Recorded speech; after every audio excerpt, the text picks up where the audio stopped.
Mic check, 1, 2.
Good afternoon. I would like to welcome you all to the Board of Supervisors meeting today, Tuesday, February 17th. I'd like to extend a warm welcome to everybody that's with us today, and we appreciate you taking time to be with us. It's very meaningful to us, and we hope that, if you have any questions as we work through our agenda, you'll, please let us know after the meeting. But we do appreciate you being with us. So we will have our invocation offered by Mr. Jamison, followed by the pledge with Mr. Mitchell. So if everybody would please stand. Let's pray. Dear Lord, we just thank you for the opportunity to be here today, Lord. We thank you for all the many blessings you've given us. Lord, we just lift up our county, Lord, our state, and our federal government to you, Lord, and just ask that you would guide it, direct it. As we go about our business today, Lord, we just pray for your wisdom. In Christ's name we ask it. Amen. Amen. Allegiance to the flag of the United States of America and to the republic for which it stands, one nation, under God, indivisible, with liberty and justice for all. Okay, thank you, gentlemen, for that. Next thing on our agenda is to have an approval of the agenda that's in your packet. Does anybody have any requested additions for the agenda, or are we good to go? Okay, so I will entertain a motion to approve the agenda as submitted. I make a motion to approve agenda as Thank you. submitted. Is there a second? Second. Thank you, Mr. Tatum. All those in favor, please say aye. Aye. Aye, and that carries unanimously. Thank you all for that. The next thing on our agenda is what we always enjoy so much, are our recognitions. We will have a recognition today of Benjamin Franklin Middle School Garden Club. I'm going to ask Monica and our young students to come forward, and I'll make a couple remarks.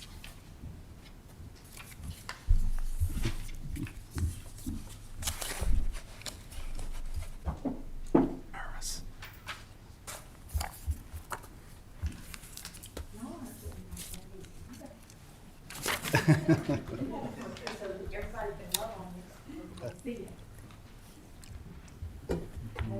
super. All right, you can turn around. You don't have to face this. I'll give you that permission. Okay? So I'll just make a couple statements if I can quickly. Growing in a garden, the outdoor learning garden at Benjamin Franklin Middle School has become a community investment in students, agriculture, and the future. What started with a simple idea and a shared belief, thank you, that a community coming together, we can grow extraordinary things, and they have blossomed into something far greater than a learning garden, and has now been recognized nationally by American Farm Bureau Federation as part of their Community Awards of Excellence. Recently, this program was showcased at the Federation's trade show in Anaheim, California, along with the 23 other winners who were also chosen from the 200 applications. The partnership between Franklin County Farm Bureau Women's Committee, the Benjamin Franklin Middle School, has given the students a living, breathing symbol of connection between their food, families, and their school, and a community and their future. Ms. Bowman, would you like to make any comments? The students have this. Oh, okay, fantastic. Do you all want to pass the microphone down, or want to do that? Super. If you'd asked me before the garden what learning looked like, I probably would have said desks, notebooks, and worksheets. But the garden taught me that learning doesn't always happen in four walls. The garden is a living classroom. It teaches us where our food comes from and how much work goes into growing it. We learn to respect local farmers, the environment, and the land that supports us. We learn patience, responsibility, and teamwork, because plants don't grow overnight, and neither do we.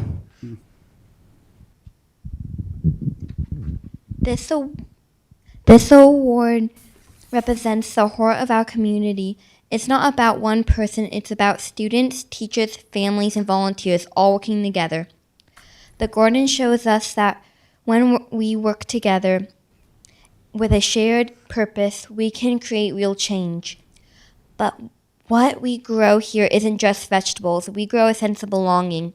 We learn leadership by taking ownership of our space. We learn about environmental awareness by caring for something bigger than ourselves. And we learn that even small actions like planting a single seed can lead to big changes.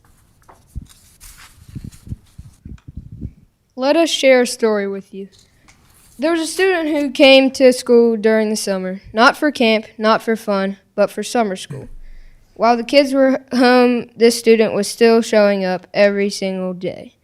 During breaks, they were allowed to go to the garden. At first, it was just a place to get some air, but soon it became something more. They learned what was ready to be picked, how to harvest carefully, and how to choose the best vegetables.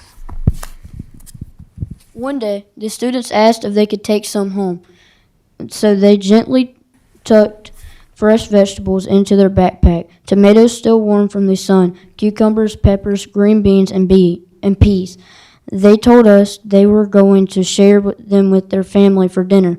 Every day after that, the same thing happened. During breaks, they went to the garden. They harvested what was ready, and they carried it home, not as an assignment, not for credit, but as a gift. The garden gave that student more than a break from summer school. It gave them pride. It gave them something to contribute to. It reminded them that even during a hard season, they could still bring something great home. When I think about the garden, I don't just think about what grows there. I think about that backpack filled with not just vegetables, but with dignity, care, and love for family. The garden taught me that I have a role to play, that my efforts matter, and that growth takes time. This award isn't just about what we've grown in the soil. It's about what we've grown in each other. Thank you for believing in all of us, for supporting this garden, and for recognizing the power of learning that grows from the ground up. On behalf of Benjamin Franklin Middle School, I would like to present this award to the Board of Supervisors. Before we allow questions, Ms. Hatch would like to say a few words. So Emmanuel just came in. I want to allow you the opportunity to share what the garden has meant to you. The garden has been a lot to me. I mean, it's been a great opportunity in Ms. Hatch's class for me to get out there, do hands-on work in a lot of things. Me personally, I'm a farmer, and also like new things, learning in new fields, and experiencing just new things. So I do want to thank you, and I do want to let you know that this is not a garden club. This is a class. We do this in the classroom. This is not, they don't have to stay after. This is part of our everyday curriculum. And I just want you to know that they do this, they come in the mornings before school, they go outside, they take care of the worms in the worm farm, they take care of the plants. We have disasters. We had a pretty bad disaster today, and they learn how to fix it. So this is definitely a hands-on situation. I've been teaching for 29 years, and this is an exceptional community. When we got the award, I went to Monica and I said, this award needs to be given to the town of Franklin County. I could not do what I've been able to do in the classroom without the support of the community.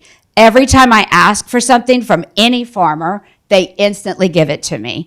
And that has meant a lot to me because I'm not agriculture, I'm not a farmer, and the children, actually, the students teach me. So I hope that as we go forward and we continue to have conversations about education needs and funding, that you'll remember these faces, and you'll remember their stories, and that they're doing this in the classroom. They're coming in their own time, and they're taking care, and they're doing all the extra. The boxes were built by students. The boxes were 100% donated from our community sponsors. The students do all of the work within the classroom, the school day. And it's just been a really awesome way to just, I think, give like a lot of them said, leadership. We're not just growing a plant. They're learning so much more. And I hope you will take this into consideration as we have more discussions about the needs and future of our students. We do want to offer you the opportunity to ask them questions, because I think hearing their side is just so much more valuable.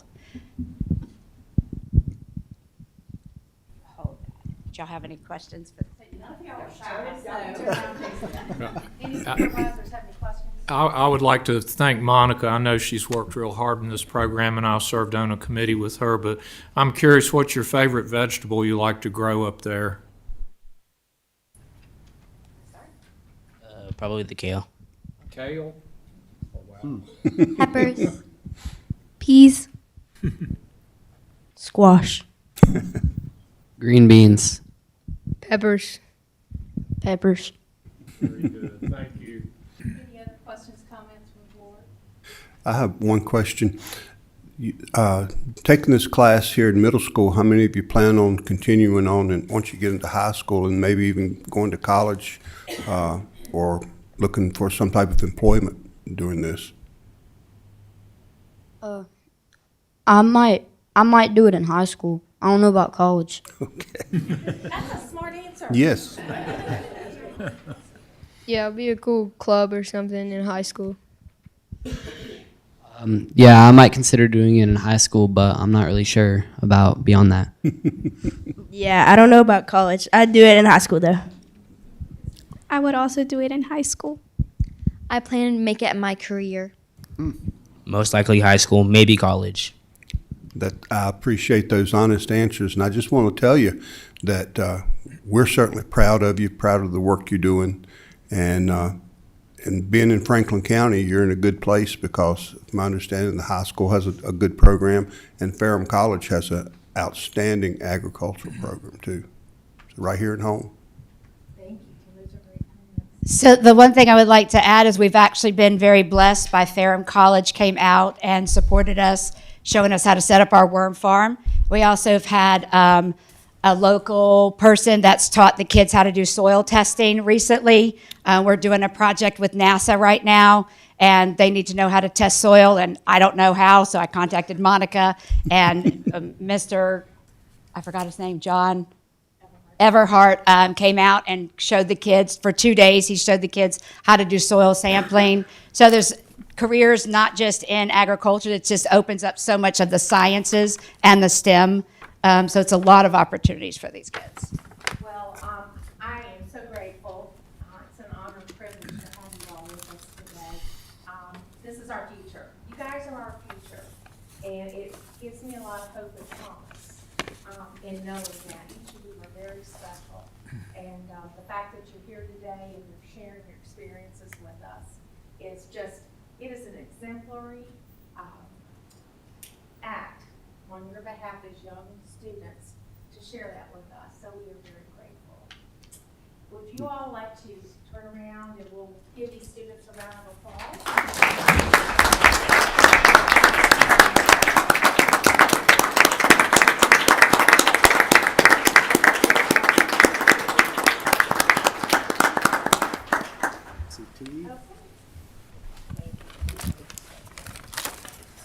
I'm going to give an award. I've got to have my kids with me. Thank you all for this. All right, she wants a picture, then we can do it. You guys are really who's important, not me. Okay. Kevin, y'all geared up? Dana, you need to get in this picture too. It's all about them. Can you look this way now? You're standing back there like a proud parent. One more.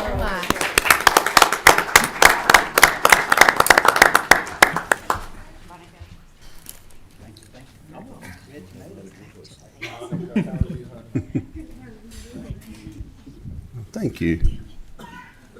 Okay. How you doing? Thank you.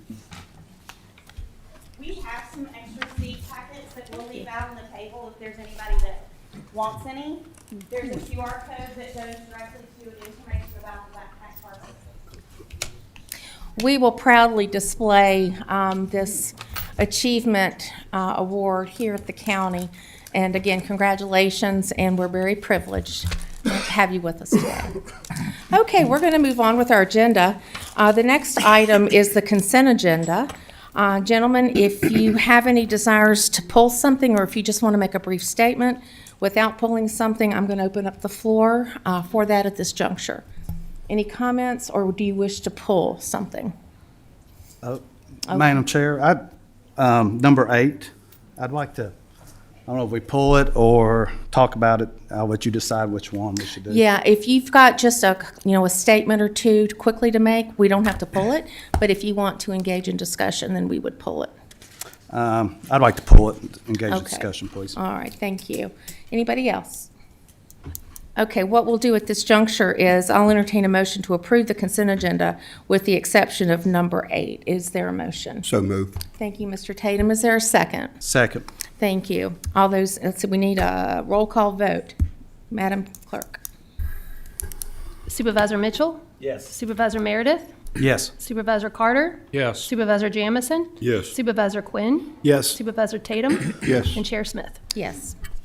Okay, very good. All right, Mr. Meredith, you've asked to pull number 8, which is the corrective action plan for financial and accountability, and I will yield the floor to you, sir. Thank you, Madam Chair. One thing I was looking at this is it's more of with the school board with funding, and I was looking at the corrective action, and everything runs through the superintendent monthly appointment, county staff, county finance, auditor, financial consultant. I know the current finance director is there to May 1st. I would personally like to see or consider, instead of hiring a new financial director through school for 1 year, 1 school year, is it a possibility to bring this in-house, transfer the current staff, and if we have room here, they could work from here. And the reason I'm saying is I think the more people we get involved with this, the more chances of something happening or falling through the cracks. Also, in hearing the reports, I've heard comments of kind of confused with the system, overbearing, need training. I think Dr. Sears even talked about he's still getting a good handle on grants and revenue.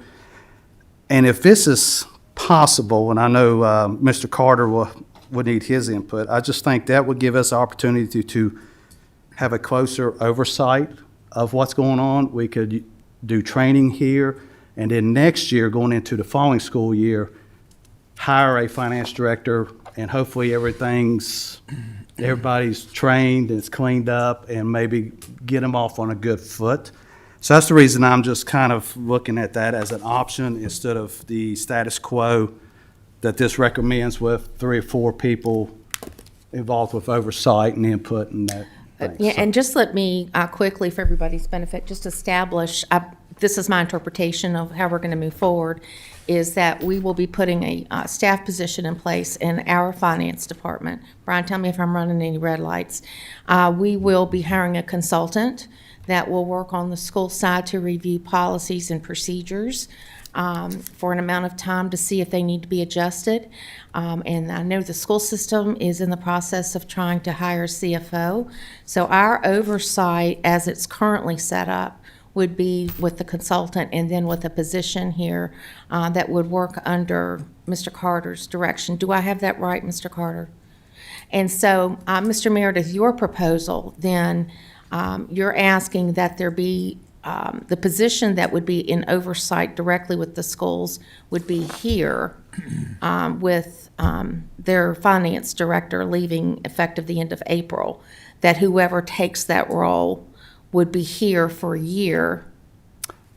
Is that what you're saying? I'm kind of suggesting is hold off on hiring. On which position? On the school board's, school system side as a chief finance officer. Okay. And the existing staff would work through, if possible. Like I said, I know this with Mr. Carter, I know his hands are full, but that way, I think it would just help get things going in the right direction. Okay. And help us have a better handle. And like I said, just for 1 year, not taking it over all the time. But then as things are heading in the right direction, then they, have another chief financial officer from the school system, then they would take it back and operate it all on their own Okay. after that year. So that's what I'm looking at is, holding off on this hire because I know where it's going to be in here as being involved if that's possible. Okay, so I'd like to quickly open up the floor for any feedback. Yes, Mr. Tatum? I'm not sure we can tell the school board they can't fill that position. We can. That's what Yeah, we don't have that purview. Well, I just wasn't sure with the audit and everything, what the legal options we would have in that situation. And that's why I brought it to discussion, because I know there's a lot of questions out there. And I think this would be in the right step of getting some trust back, and, knowing we're all doing what's best for the students and the staff. So that's why I brought it up, not knowing all the legal options out there, so. Sure, and I appreciate that out-of-the-box thinking, and I think that's really what this board has undertaken with this plan. In addition, we'll be meeting with the school board jointly next week. And so I think there's going to be some merit in us moving ahead with the plan as we have all reviewed it and approved of it. And I think with Mr. Carter's oversight and guidance and Mr. Standy, I think if we need to tweak this plan, I think they will bring that to us. But in terms of being able to suggest that the schools not hire their CFO, we just don't have any legal purview there. Yeah. But I appreciate your line of thinking, Mr. Meredith. Okay. Anybody else?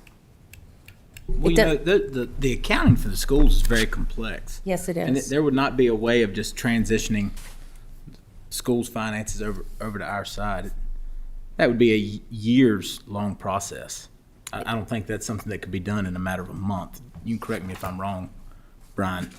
That would be years in a process, would it not?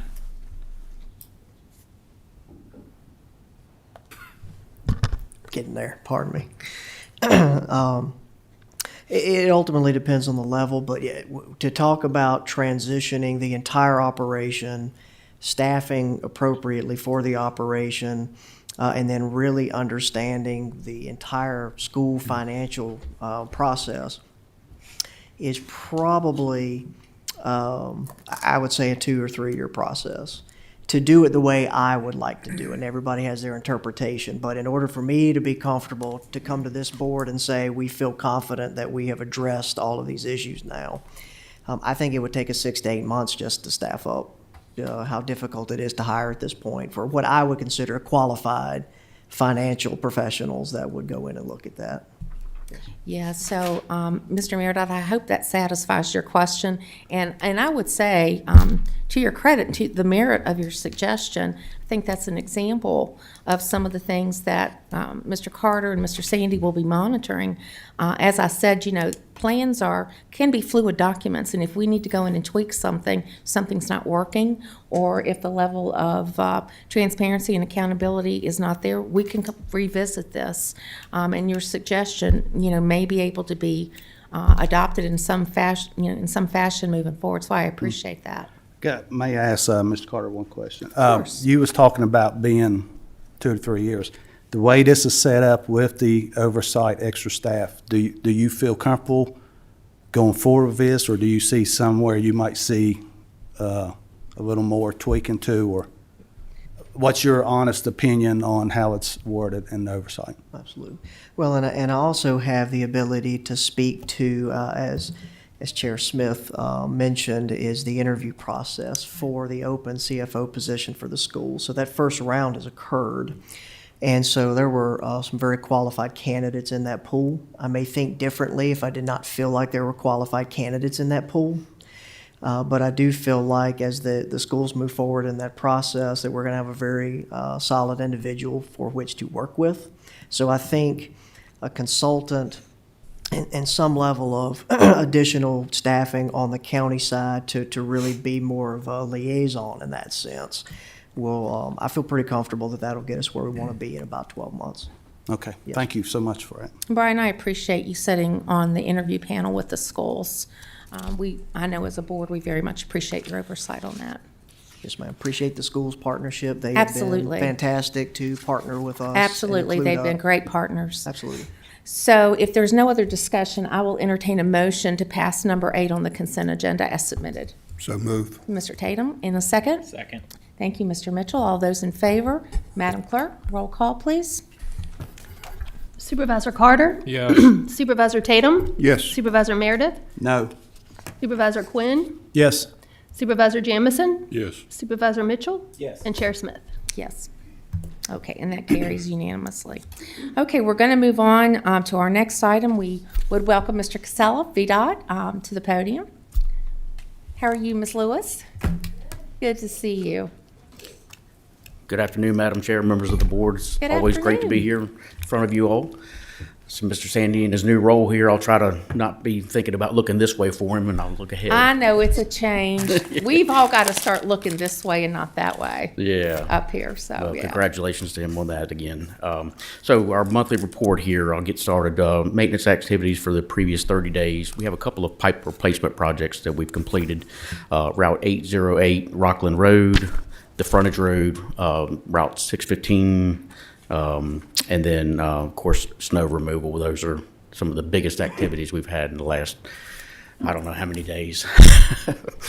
Moving ahead, looking at the next 60 days, we're just doing our ordinary maintenance, doing a lot of shifting of salt. Salt has been a hard-to-come-by commodity, so we've been shifting it around and working within the state, actually moving it around. So some of that, and then just cleanup and activities like that.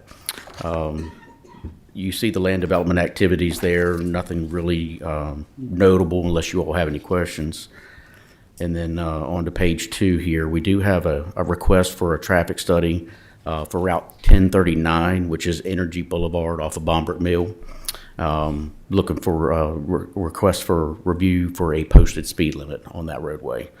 Currently, it's unposted. And then moving down through our construction, the projects there, you know that several of them are actively under construction. Not a lot of activity occurring with the weather, but as things improve, they'll be back to work on those. And then the project status is there as well. So with that, that concludes our report, and I'll be glad to try to answer any questions you all may have. Thank you, Brian. Any supervisor have any statements, concerns, questions for Brian? Madam Chair. Yes, sir. Brian, I'd just like to commend your staff and all the men and women you had out during this snow event or snow events that we had. I know it was very trying, but I know up around Ferrum and Henry and Endicott, the roads are tough. They're not the easiest things to keep clean, but I think y'all did a outstanding job with what you had, with what Mother Nature dealt to you. And I know it was a huge challenge, and I can't commend you enough. Now, the next challenge is, of course, this spring is going to be going through and fixing potholes. That's right. Well, in fact, we've got a message coming out about a pothole blitz, so we've already been turning our attention and focused on that. I should have probably mentioned that as far as our maintenance activities going forward, but we've already started that process. Okay, and I just appreciate it. And I know, Mr. Sandy, March 10th. Yep. March 10th. We'll be at Crossroads, Wilton. Yes. Crossroads, okay. Yep, we thank you for that. Very good. Thank you very much, and we appreciate it. Yeah, that was an extended effort, and we had the community folks, our contractors, coming out to help us as well. But we were engaged in a 24-hour operation for over 2 weeks straight. So definitely kudos to our staff for being able to endure that, and fortunately we were able to come out of it successfully. So thank you very much. Mr. Sandy. Yeah, just while Brian's here, I was going to bring it up later, but there is a March 10th community meeting, 6 p.m., I believe, 6 p.m. at the Crossroads Ruritan, and really the focus of that meeting for those that may live in that area is the closure of the Route 40 bridge. Is it Otter Creek? Yeah. That I think is the bridge.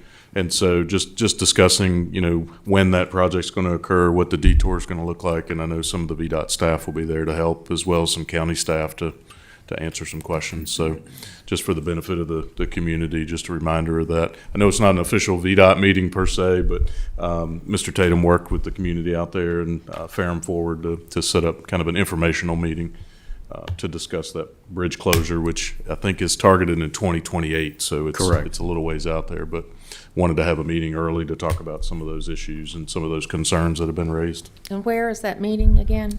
Crossroads Raritan Club. Okay. And on that, Steve, will you be sending an invite, or we can just mark it on our calendars individually? It's however you like. Well, for the VDOT folks, certainly, we can send you the invite. I think Ferrum Forward is kind of taking care of kind of public notice for that meeting. Okay. But yeah, we'll make sure that's set up and everybody's going to be there for that event. Very good. Thank you. We'll be there. Any other supervisors have anything for Brian? Mr. Madam Chair. Meredith? Yeah, Brian, first of all, appreciate you putting Novell Road on there. Thank you so much for that. Activation of the stop signal up 220 Industrial Park. I know you said the poles were in, maybe. Any time frame or anything you might lead us to know when that might start and be completed? I don't have an update for you at this time. I know Mr. Sandy inquired about that, and the word I got was they had already had their pre-construction meeting, and yes, we did receive the poll, so everything is in place. I think it's just a matter of weather for them to be able to begin construction on that. So we look forward to that starting soon, and I'll try to get you a better date. Yeah, I think it could be in the next couple of weeks. That's what I'm I think thinking, they're yeah. lining up the construction calendar, and Yeah. like you said, kind of weather dependent as Yep. well, but I think we could see the construction activity within a couple of weeks out there. Excellent. Yeah. And one more thing, I'm always going to have you 2 or 3, Brian, so just be prepared. A question for you is, I know a lot of stoplights, 619, Plateau Plaza, Walmart, there's a lot of signals saying there's going to be a red light going down Bojangles. Going down into Boone's Mill, just more on the northbound, is that the reason we couldn't have something there? I mean, I was many tractor trailers walking up brakes, cars, because that light turns red. If they had something warning them, I don't know if that's a Like an possibility. advanced warning type thing that there's signal ahead, or? Well, it's more when stop ahead, because you got those already, like going down the hill, southbound there, Walmart, Valley Star, and Roanoke. Bojangles, it's kind of saying it's red to give people a warning. Okay. I don't know if that would help. I just know I've heard many trucks locking up brakes there. Be honest with you, I'd like to see that 45 mile put at the top of the hill. Right. If it was me, I'd put it on the hill above Grassy Hill, because I come down through. If anybody's drove that road, you pick up speed.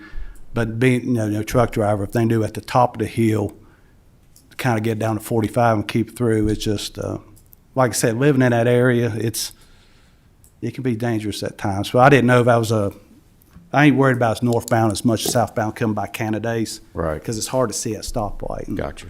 If that makes sense. That's something we can, now you're looking for something just for when it's a red light, or? Yes. Okay. And I think that's what's in place at Bojangles.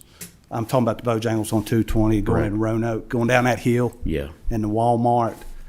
619, if I'm not mistaken, has one. And I know Plateau Plaza, if you're doing that. So it's just telling you, giving you a warning, hey, you better get ready to stop. I think that would help, especially on the northbound. Okay. We'll look into that. I appreciate Yes, sir. that. Thank you. Thank That's you. all. Thank Sorry. you. Thank you, Madam No, Chair. Mr. Meredith, of course. Anybody else? Brian, thank you so much for being here. And I did want to, in regard, piggybacking on Mr. Tatum's storm responses, I want to thank the VDOT staff, yourself. When I had citizen inquiries and complaints, you all were so quick to remediate those things on behalf of our citizens, and I appreciate that very much. I know you all have a lot to cover during a significant weather event, but I have just found the process to be quite seamless on our end as a supervisor to try to get some information to our constituents, and with your support line at VDOT, very, very helpful. Thank you very much. Appreciate the kind words there, and I'll be sure to pass those along. Thank you. All right, thank you Thank so you all. much for being here. Thank you. Yes, ma'am. Okay, we are scheduled for a break. Do you all desire to take the break, or would you like to move on? Oh, Mr. Carter, how could I forget you? I was moving on. Come on up to the podium. My apologies. I seen that. I was just looking at break. Can we take a break? Well, Madam Chair, you may wish you had taken that break by the time we're Uh-oh. done. I'll try and run us through this. See, I told you. I did that on purpose. Let's see here. Okay. So our first item is the finance report. Chair, members of the board, so we are through the end of January, so 7 months in the fiscal year. And so to look at that, we'd be looking at roughly around 58% of the budget, revenue and expenditures. For those that are cyclical like that, property taxes, of course, are more biannually. And so looking at that, we're roughly around where we would anticipate being. We are, the recovered costs, we are behind on that revenue line. That is mostly two particular line items that are drawing us down on that. And most have been invoiced, just not paid yet, and they're related to the school system reimbursements, one for SROs and one for CSA private day. We're behind 3 or 4 months on private day for reimbursement. And so most of that is the timing, but we're following up on those. So other than that, we would be around where we would anticipate being on the recovered costs. On the expenditure side, we're pretty much, other than the lines where we typically run a little ahead because of the front-loaded payments at the beginning of the fiscal year, we're at that 58% mark or below where we'd expect to be. So no major concerns from the overall general fund review. So to graphically just show you where our revenues are in line with where we would anticipate being this time of year, I want to break it down a little bit further to categories. So general property taxes, we're roughly a little ahead compared to last year, but most of that, or a good portion of that, is the addition of the MVP property tax revenue of about $1.5 million. So if we take that out, we have a little over $1 million in revenue growth through January. So that's roughly about 1% of the budget. And so that'll be a number to keep in mind as we start looking at revenue projections and start talking budget work sessions for next year. You can see other local taxes and your state revenue are relatively flat year over year in what we're comparing this point in time. So real estate tax, and so we're looking at that. We're still a little behind compared to where we were at this point in time last year. However, we're ahead on delinquent taxes. And so I wanted to mention we had a discussion last month on delinquent taxes and the timing. And so there should be a handout, 2 handouts that look similar to this up there on the dais. And I apologize. One is going to say real estate, and one is going to say personal property. And so that is the reports that we look at. It's as of the end of January, and this Ms. Ray ran these reports, and so this is what we look at from the Treasurer's Office from a finance standpoint on where our collections are. And so it's broken down by tax year, calendar tax year, January to December, and you'll see that over on the left on either column. On the real estate report, you will also notice that it has a diagonal 1 or 2, and that's first or second half based on the billing for that tax year is what that represents. And so you can see really what will be the 4th column on both reports. There's the tax due amount, so that's the remaining amount. You have the assessment where it says tax amount, tax paid amount is that 3rd column, so that's what's been collected. And tax due amount would be what is remaining off of the assessment.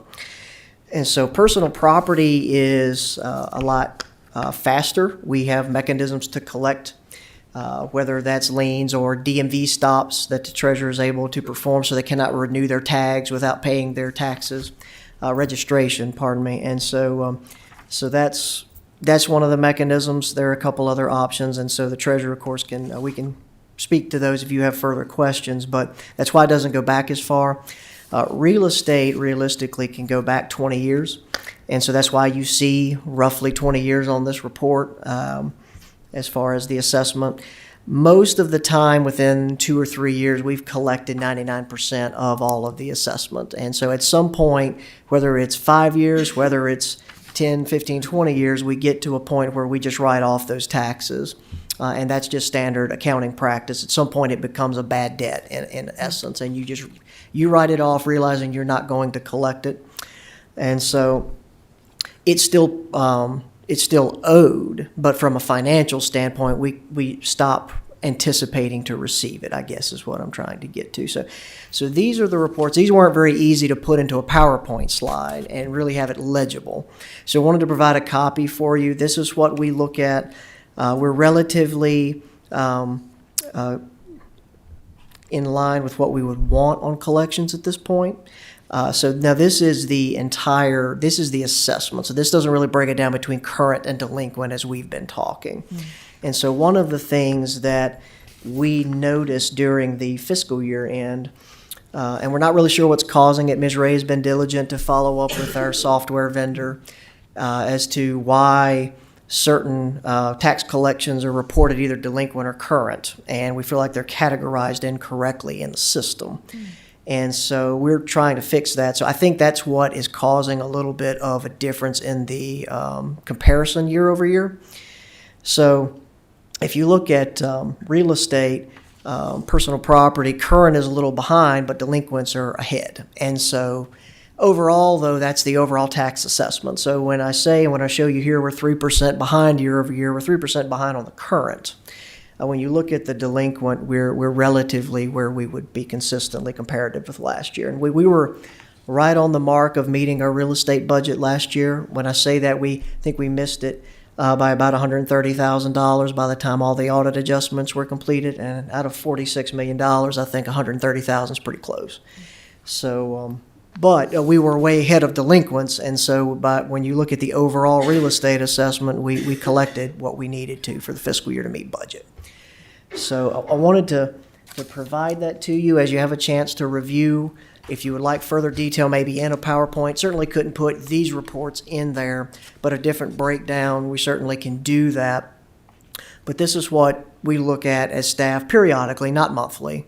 As we're looking at just how our revenues are trending as we see them in our financial system, we may ask Ms. Ray to run these reports just to see what bill years are looking like. So no major concerns on real estate, but just wanted to provide a copy to the board. And certainly if the board has feedback, whether today or you have a chance to review and would like to contact subsequently to the March meeting, we can certainly provide additional information. Thank you, Brian. Yes, ma'am. Very helpful. And so personal property tax, similar thing, you have the property tax report. We're a little behind year over year, but we're ahead as percent of budget. And we're not concerned about meeting that. Actually, we're almost there through the end of February. And so we feel confident on personal property. Real estate is it's not reassessed every year like personal property is. It's every 4 years. You just have minimal growth in between those 4-year reassessments. And so that's why you will see less growth in that revenue category. All right, so sales tax is more of the next three are our barometers of the local economy. So it is up 2.7%, about $132,000. We're a little behind on budget, but we're still at 60.5%. So that 58% we would anticipate, even when you look at seasonal. So next month will be the barometer because the February collections will be the December sales, and so it's 2 months behind. 2 months behind on the state processing, and so it's collected and ultimately distributed to the state. They turn it around to localities while you have that 2-month lag. So really, the February collections will show us the December sales, which will really be the input for where we think we'll end the fiscal year. So as long as it's in line with where we are with prior years, we'll feel pretty confident on sales tax for the year. So meals tax, to show you a little bit different, trending again, 4.5% increase, about $44,000. Trending well, 63% of the budget. Is down a little bit for the month of January, but overall for the year, still looking very healthy, and that's what we'd expect. You'll see the trend. You'll notice it after February. You'll start to see the uptick, or really January, as the weather warms. You'll see more typically collected seasonally in that line item. Occupancy is the same way, 5.4%. Small amount, $15,000, but you do see we had a better month in December and January in collections for what we would want there. So that's a healthy trend that people are still traveling. We're still collecting the occupancy and the meals from that. All right, so expenditures, not a lot of change or fluctuation in them, a little higher overall for the year. We showed you those percentages on the general fund at the beginning. Categorically, to break it down for you, really not statistically significant. We would expect increases, inflationary pressures. That's part of what we adopted in the budget. Categorically, you can see on your health and welfare, which we do show, you can see CSA expenditures up. We're within budget, and we had a very good year, last fiscal year, and we're below our adopted budget. And so right now, we're running on par with where we would expect to be for budget. And it's one of those, nothing in particular, just again, a cycle of very complicated high dollar cases that we're managing at CPMT level.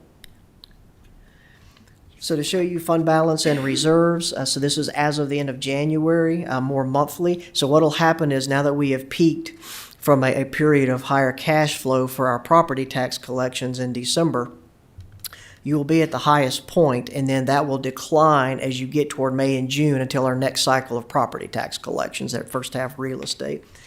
So when you look at our fund balance was roughly $43.6 million at the end of January. When you back out restricted funds that are in that number but cannot be spent but on particular programs or uses, and you take out our 20% policy minimum for our general fund revenues, you have about $17.7 million in remaining unassigned fund balance. And that'll be a number for us to talk about when we talk about carryovers and the one of the upcoming agenda items. Brian, if I may quickly. Yes, ma'am. Are we having trouble getting the opioid monies from the feds? I just know with my work at Roanoke Allegheny, we almost had to start letting staff go in the collective response because the money, and it was very much blamed on the intricacies of all of the legal and the lawyers involved in the settlements going on. Have we had any problems like that here? We haven't for what would be considered our direct distributions, and so we have not. They have been on task, on cycle for what we would anticipate receiving. Okay. Now, I think some of the delay depends on their intended use. There were a couple of more recent settlements, the Purdue-Sackler family being one of them. That was the larger one, and a smaller one, and the name escapes me. Now, I think those are still working through the court proceedings as far as, and they haven't been distributed yet that I am aware of. That makes sense. So it could be that type of possibility where they anticipate receiving and we're planning to spend funding and it's held up at that federal or state level. Gotcha. Thank you. Yes, ma'am. So a couple of items. The budget stabilization reserve is $250,000. We have the same note. We'll talk about that in the carryover a little bit. We were going to restore that. The capital reserve is down to $235,000. So we have, through the board's approval, and we've moved forward on the purchase of the Boone's Mill tanker and sale of the ladder truck. So with that completed, if you remember, and it's been a while, but we were never really settled up on it. The board approved, as part of the agreement with the town, an $800,000 contribution for the purchase of their fire apparatus. And so we never really decided what pot of money that would come from. And so we took that out of the capital reserve while those funds were there. So with that being allocated, we have about $235,000 left in our capital reserve as of today, now that the Boone's Mill items have been settled. So economic and budget update. January inflation numbers were a little better, 2.4%. If you remember, the Fed's target rate has been 2%. So it looks like they're coming down slightly. Fuel energy is some of that reduction. If you take out the core inflation, it's roughly the same, 2.5% for inflation, what we would see. An employment rate, about 4.3%. That is down for January. Federal Reserve met in January. They left their target rate unchanged, pending some of the further inflationary data. So it's still about 3.75% as their benchmark rate. And so that, of course, impacts our interest earnings on our deposits and investments. The next open market committee who sets that benchmark rate is not scheduled till March 17th and 18th. We may be another period of where they will hold again and not reduce that tax rate, the benchmark target rate until further on and later in the year, depending on the impact that we see from market conditions. So the next bullet is one that is really a repeat of one you have seen. It really is just the status of where we are. So we have the governor's proposed budget, more from a state budget. We're going to pivot to that. Right now, the General Assembly is meeting. There are several bills. They will scheduled to adjourn March 14th, and then the governor's will have a period to make amendments, and assuming that occurs, then the General Assembly is planned to reconvene April 22nd on the schedule right now. I think one of the largest concerns we're monitoring right now without really looking at what's coming out of all the committees is the minimum wage law. And so I think that's cleared through both committees at this point. And so the governor has indicated that she will sign that. So that's going to change increase minimum wage to $13.75 January 1st and $15 the following January 1st, 2028. What that creates for the county is compression. And that will be a very large dollar amount for us to fix that and pull that up the pay scale, because we can't update minimum wage from $12.77, I think it is now, or $12.71 to $15 an hour and not absorb that impact. That's going to be a huge issue in some of the other positions we're trying to hire if we don't increase them. So maybe something we don't have to 100% address in this budget cycle, but in next budget year, it's going to be a big impact. And so we'll be needing to dedicate some funding for compression adjustments for staff. So pivot here. So school update, have a couple of things on that. Local composite index, we've talked about most of these. I will not rehash there's really been no updates other than we're anticipating $2.3 million less in state funding next fiscal year. The new updates are we're continuing to work on the county finance staff, myself included, with our school counterparts for the 2026 revenue. And so we're still not sure that they're going to meet projected budget.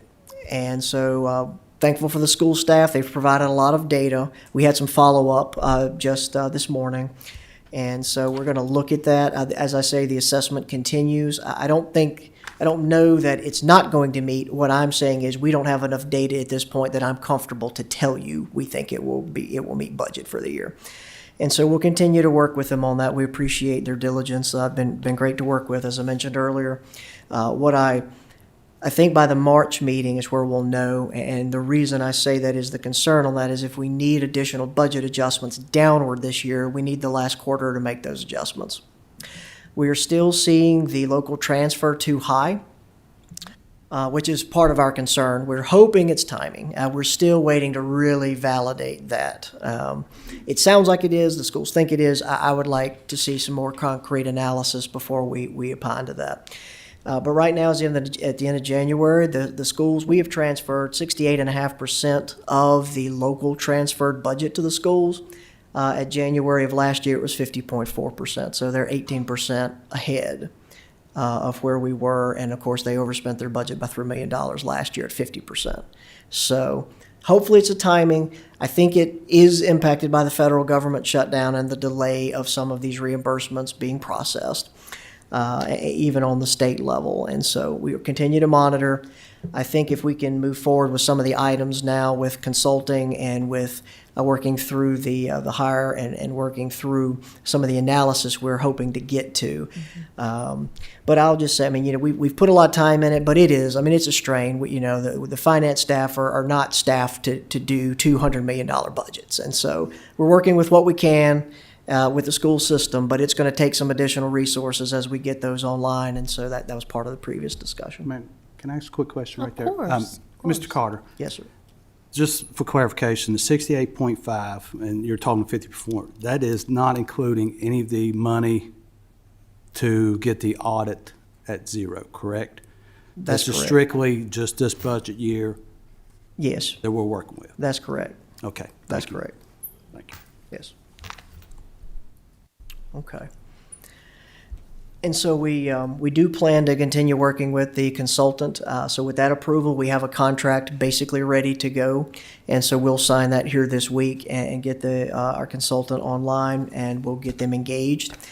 It'll take a period of ramping up as consultants come on and off jobs. And so it will not be day one, 100% of their time being dedicated.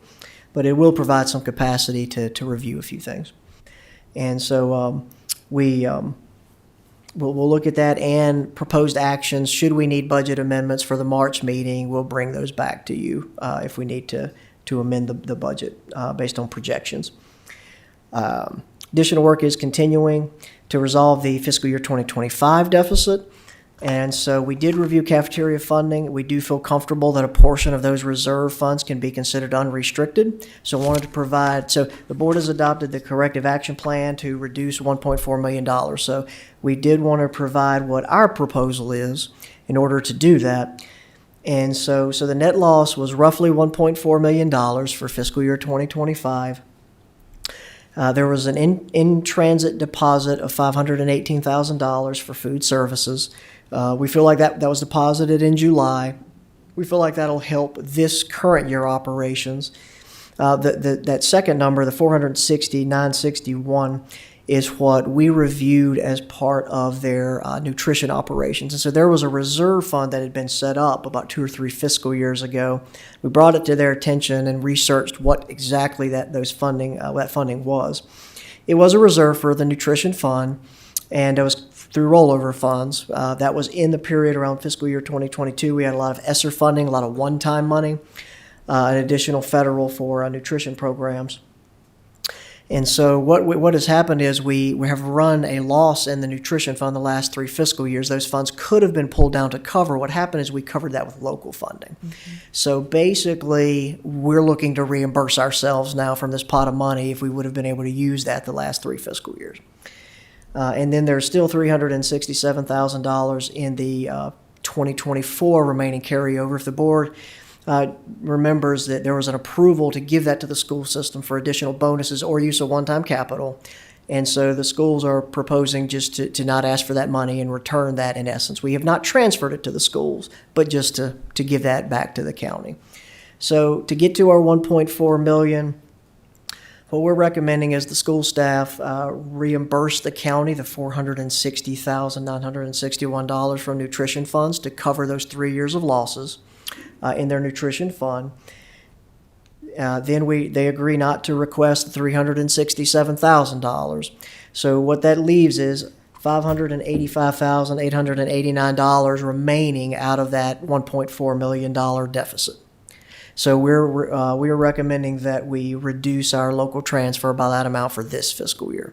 So the combination of all of those items arrive at our savings of $1.4 million for the year. We felt like that was a little bit easier than reducing $1.4 million and then having to move funding 2 or 3 more times in order to reimburse. So rather than address 1.4, we're really only talking about just under $600,000. The schools will write, essentially the county a check for $460,000. We'll reduce them for $560,000, and then they forego their 2024 carryover. So be happy to answer any questions or maybe clarify that. I know that's a lot of numbers and a lot of conceptual how we make this happen. But given where funding pots are, we felt like that was a reasonable approach. And for the sake of the school system, not having to dig too far in operations this fiscal year was a little more palatable for them based on the available reserves that we see.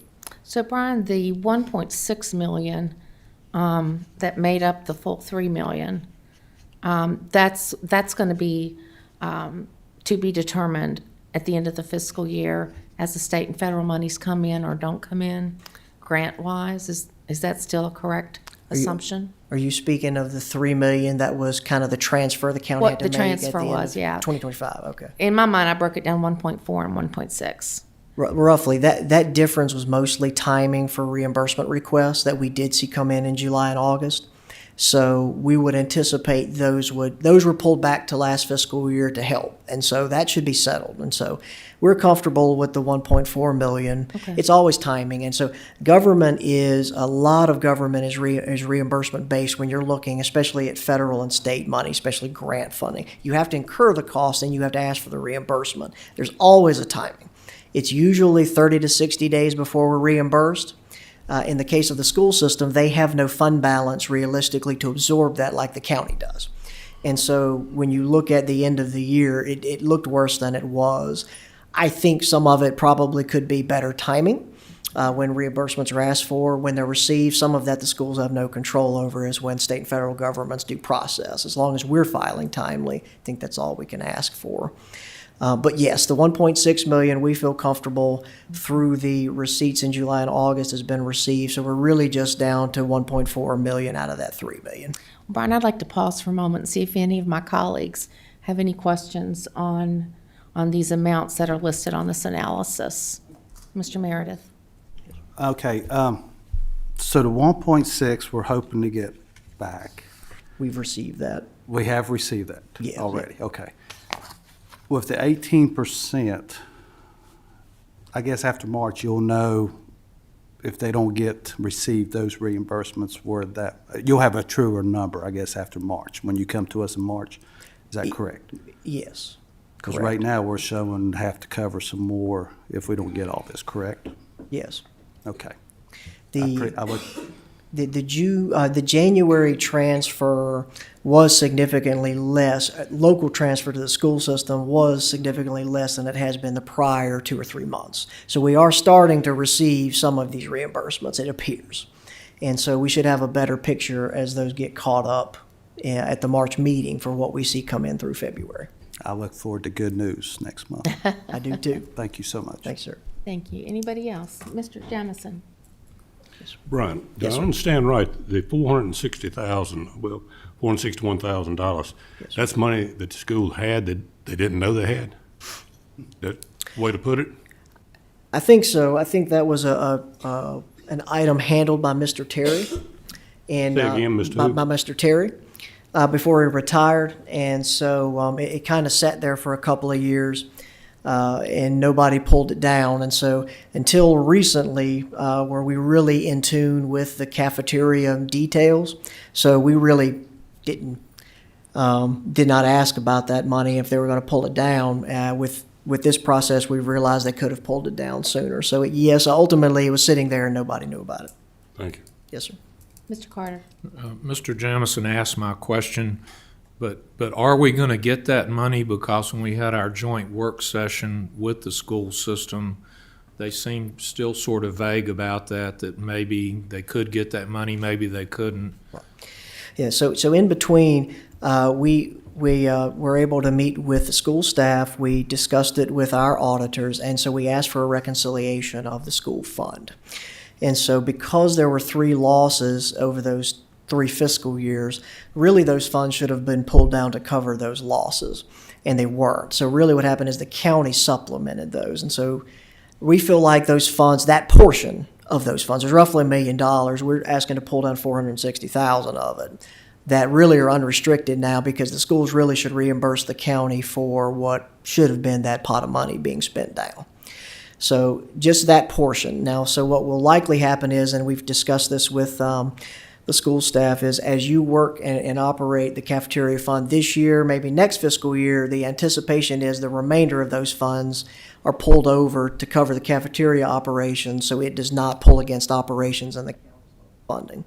So that's the plan, and we'll continue to monitor that, but I would think we would have another year or two of pulling those balances down to help balance that. So what that should do is help the schools offset costs in this fiscal year to help balance year end, whether or not they have a surplus, but at the very least it'll help balance the operations for the year. Thank you, Brian. Yes, sir. Any other questions? Just piggy off Supervisor Carter. At the one meeting, it was USDA funds, and they thought they were restricted. Right. They are. So that has been cleared as that part. I understand the rollover from the ESSER, the 460, but I think 518 we thought would have restrictions because it was USDA, but now we're 100% guaranteed that they can use it to shore us up. So the 518 is part of what is really local funding. So that is the way it's explained to me, and it probably as simple as I can understand it, is a la carte money. So that's more if a student doesn't come in and receive a free lunch through the federally funded program and they want to go to a vending machine or get a smaller snack, they pay a certain amount of money. That goes into that $518,000 fund. So that's more local money that has been collected. It still has to be, it is restricted for use in cafeteria operations. And so the anticipation is those will be used to help offset any losses in the fund. I think what we're seeing is, and the auditors said they're seeing this in several clients, is that realistically, cafeteria programs are not self-sustaining, and so they run losses every year. And so you have to supplement with local funding. So what we'll be looking to do is using these accumulated funds to supplement those losses, and we'll work with the schools to make sure they're transferred over by June 30th so that we don't run into a timing difference by the end of the fiscal year. And that should help us in balancing those. But they are still restricted for food services. For the $460,000, what we're really saying is because the county's already paid for that in 3 prior fiscal years from local funds, technically that's unrestricted now. They should really be reimbursing the county. We just supplemented it. It's a timing. All right. Yes, sir. Thank you, Mr. Carter. Yes, sir. Anyone else? Nick? Brian, this sure looks a whole lot better than where we were 2 months ago. And that's thanks to you and your staff for all the work y'all have put in collectively working with the schools. I'm going to skip ahead to talk, I hope we're moving to, I'm tired of this talk with the schools about, and I feel like we're nickel and diming to a point. I'm not I want the schools, I'm more worried about the schools staying whole and our children getting what they need than I am us paying them back. Them paying us back, excuse me. If y'all have got this close, and I know we put forth this plan in the consent agenda, and I'm fine with that for holding accountability, but I want to see them made, the gap there was for our funding versus other localities' funding has narrowed. We're not funding that much further ahead than what others are. And with this LCI that just came out, they're going to be losing another $2.3 million in the upcoming budget. That's going to be a tough one. And I just feel like we're nickel and diming here to move forward to the next thing on our agenda where we're going to talk about pulling money out of unassigned fund balance to fund other things. Right. So it's just something to think about. I want to make sure they stay whole. It's my only comment. Thank you, Mr. Mitchell. And anybody else? And I'll say this, Supervisor Mitchell, I agree with you 100% on keeping schools whole. I think the concerning part is when you hear there was money there for 3 years and they didn't, we're talking $500,000. And I think that's not nickel and dime. I think that's just, let's make sure we're using all we have, and then moving forward, we can fund them and get everything as a whole. I think it's a trust thing, that knowing when the money's there, it don't get lost somewhere, and we're using it. So I do agree. I got grandkids in the school system. And I understand that too. But I don't think $500,000 that we found after 3 years and nobody knew was there, that's not nickels or dimes. At least in my household, it's not. So I just don't want. It's not nickel and dimes in my household either. Right. But in the grand scheme of things,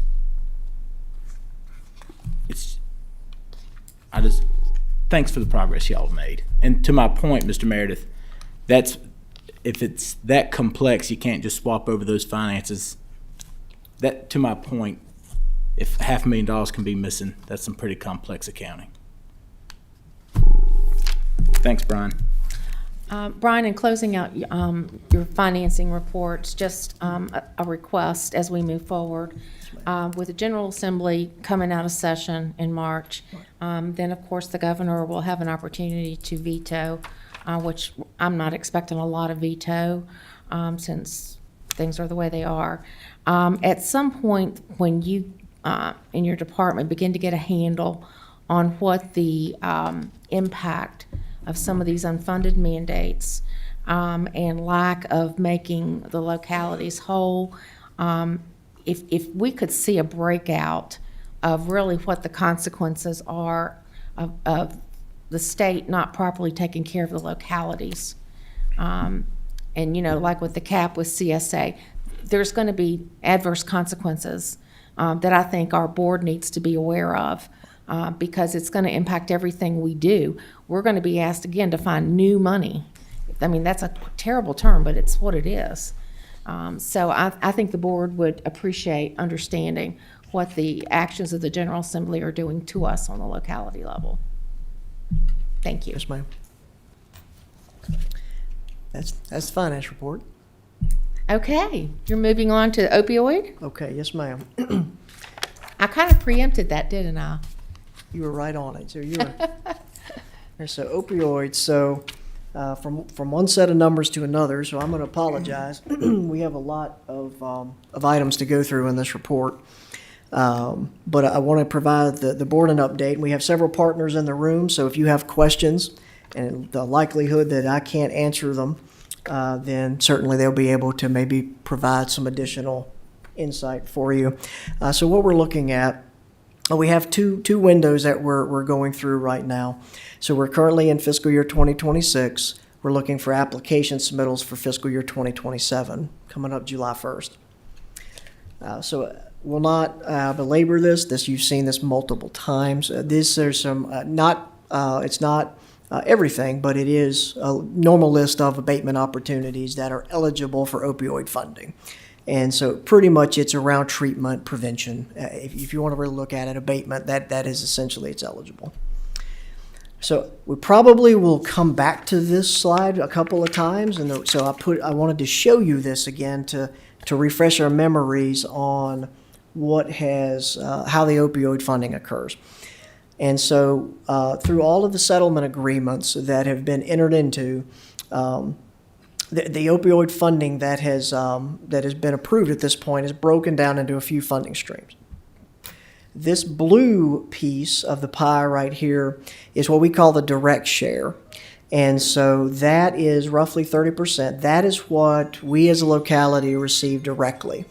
And so that, Ms. Smith, was what I was thinking of earlier in your question on the opioid funding. So these received directly. We're able to monitor these. We're able to compare these to what we anticipate receiving and track them. We do not have to apply for these funds. We can use these funds as long as we're determined to be eligible really for any purpose we want without anybody's approval. However, we partner with the Opioid Abatement Authority. We have agreed to do so previously, and we have agreed to follow their gold standard, which basically means that we will follow all of these items that are eligible for funding. And so by doing that, we receive opioid funding and a supplement for that gold standard approval. And so that comes out of this gray, little over a half pot, this 55% of funding. And so as part of that, there's a piece that goes to cities and counties, and then there are what's called regional partnership or unrestricted funding. And so those tend to be your funding sources that you apply to OAA, and they are able to fund from a separate pot of money. Those are usually competitive applications. These funds, our blue funds, are not competitive. We receive them directly. The funds, this 15% here that would be part of this gray piece of the pie, are our locality funds. We just have to apply to the OAA to get them. They are not competitive. Regional applications are competitive. We have to submit, we have to compete with other localities or partnerships throughout the state to receive those funds. So that's going to come into play, and so I wanted to show that to you to try and get a visual of what we're talking about when we look at different funding streams. So the first item that we're looking at, so if you remember from the November meeting, been a little bit, holidays in between there, we did ask the board for permission to apply for 2 grant applications, one being the Grace House, the Pearl Program expansion, the other being resurrecting the community paramedicine program that was ceased when a federal grant was unfunded that we had through the Virginia Department of Health. And so both of those applications were awarded, and we're very thankful for that. So the grants committee at OAA met on January 20th. We received a few days later a notice of the award package. And so roughly what has been awarded, there was an amended amount for Piedmont Community Services through their Pearl program of $250,000. And then the community paramedicine program was roughly $100,000. Part of that is the position was only about 50% funded that we're looking to fill by opioid costs. The locality, the county through local funds would be responsible for the other 50%. We were not really comfortable that we could dedicate 100% of a position to doing nothing but opioid abatement through community paramedicine. We felt like that was fair and honest to submit it that way. And so there is a component of local funding to that should the board wish to accept that application. So we did agree to bring back to the board at the November meeting, once the application was submitted, if it was approved, to come back for a board approval. And so this is our first meeting after we received the award for board approval. So wanted to walk that through with you a little bit. So the Grace House expansion, the original project was to expand or renovate the existing structure. And after review, engineering estimates, it was determined through Piedmont staff that really wasn't feasible. It was a lot more costly than they had originally anticipated.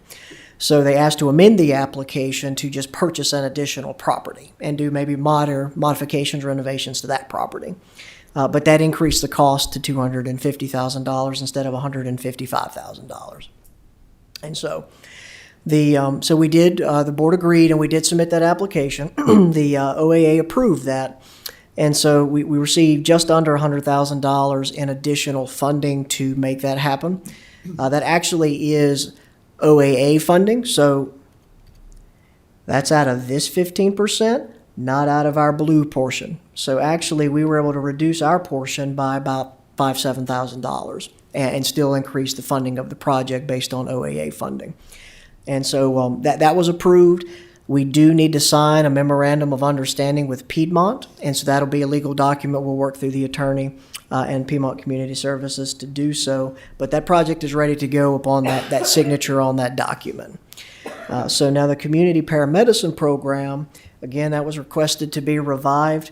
And so the OA funding request, we're looking at half a year, so is roughly $73,500 was the request. Of that, about $23,750 was related to, was used from our local pot. So we were saying use $23,750 of our pot. We asked the opioid authority for the difference. And they approved that. And so that would be the $73,500. So total cost for the remainder of this fiscal year to June 30th would be roughly $97,250. So those are the two projects that were awarded. That's the timing. We would have liked to have gotten it to the board sooner, but the timing of that approval, we didn't make it for the January meeting as they were meeting the same day you were meeting for approval. And so the one caveat on the community paramedicine position is that the OAA, the opioid, is only funding 50% of that personnel cost, salary and benefits.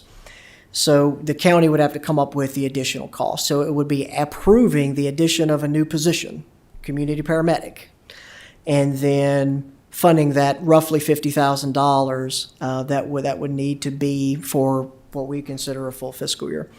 And so for 6 months, we feel like that can be obtained through vacancy savings when we look at the county's departments at this point. I don't have necessarily any concerns that we won't be able to meet that, but it does require the board's commitment to fund that position for the other 50% before we move forward. And so that is roughly where we are on the applications. Be happy to answer any questions. The next slide really is when the board is comfortable. Certainly would like some board action to authorize staff to move forward with accepting those awards. Okay, questions, comments? Anybody? Okay. Proceed, Brian. Okay. So given that, here's a couple of possible motions. If the board would like to approve, kind of have a draft motion, certainly can be amended as the board is comfortable. But what we're looking at is to approve the awards of the two projects and to authorize staff to hire the community paramedic. So we need to basically add that position to the budget. It would not be replacing an existing, because then you run into an issue of coverage taking one off of an ambulance. So we're adding a community paramedic position. And then we would be authorizing Mr. Sandy, myself, or Mr. Gwynn, or anybody in the county attorney's office to sign the necessary documents to proceed. Brian, who is the community paramedic reporting to? It will report to Chief Fowler. That's what I thought. Yes, ma'am. Okay. And just to clarify, this is just to get us through the end of the year? This award is only through the end of this fiscal year. Because I know I heard from citizens that were in part of this program, and then the program stopped. Yes, ma'am. That's difficult for people to get used to a level of service and then having it pulled. Yes. So by the nature of this program being an annual grant allocation, by definition, there's no stability in recurring funding. Safe to say? It is. We do have a little bit of a discussion on the renewal of that Okay. application for future years. Very good. But you are correct. There's a portion that's guaranteed funding because it's opioid funding with these settlement agreements. But you are correct that we do not like, and that's been part of us being very cautious with these applications. We do not want to start a program and then have to stop it because recurring funding ceases. So we'll be picking this up in our budget discussions, I take it? Well, I want to update you on a 2027 application to continue That's fine. that program. Thank you. Yes, ma'am. So do you want a motion at this juncture, Brian? If the board is comfortable, if not, I can come back to this slide if you'd like to hear the 2027 application request before you proceed. Certainly happy to do so. Let's go ahead and look at the 27 and we'll come back. Be happy to do so. So 2027 applications, so there are two funding mechanisms. You remember there's what we call local projects and then there's the regional projects. So I'm really specifically talking about local projects at this point, which are mostly the county's funding that is allocated to us.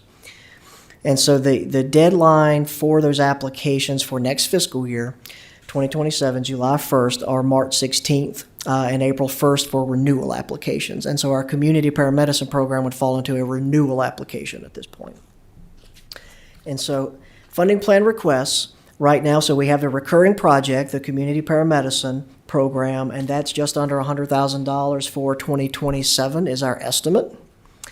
And then we have new projects that we are recommending, and we've worked with partners over the last 60, 90 days to prepare. And so one request was to reach out to the public school system. And so their request is for a youth mental health first aid training of $26,250. And we have more detail on these as we go, so I'll get into a little more detail. The Family Recovery Court, Treatment Court, might be more familiar to you as Drug Court. And so that program is the request to continue that program that is grant funded. Talk a little bit more about that. And then with remaining funding right now, the Fresh Coalition, their annual after prom party of $6,000. So almost $255,000 of 2027 application requests. Okay. So break it down a little further. I won't go back into the community paramedicine because it's the same program just going for the full fiscal year. I'll spare you that. For the local projects, so working with the school system, there is a requirement for mental health awareness training, Virginia Code Section 22.1-298.6. Currently, that requirement is being met.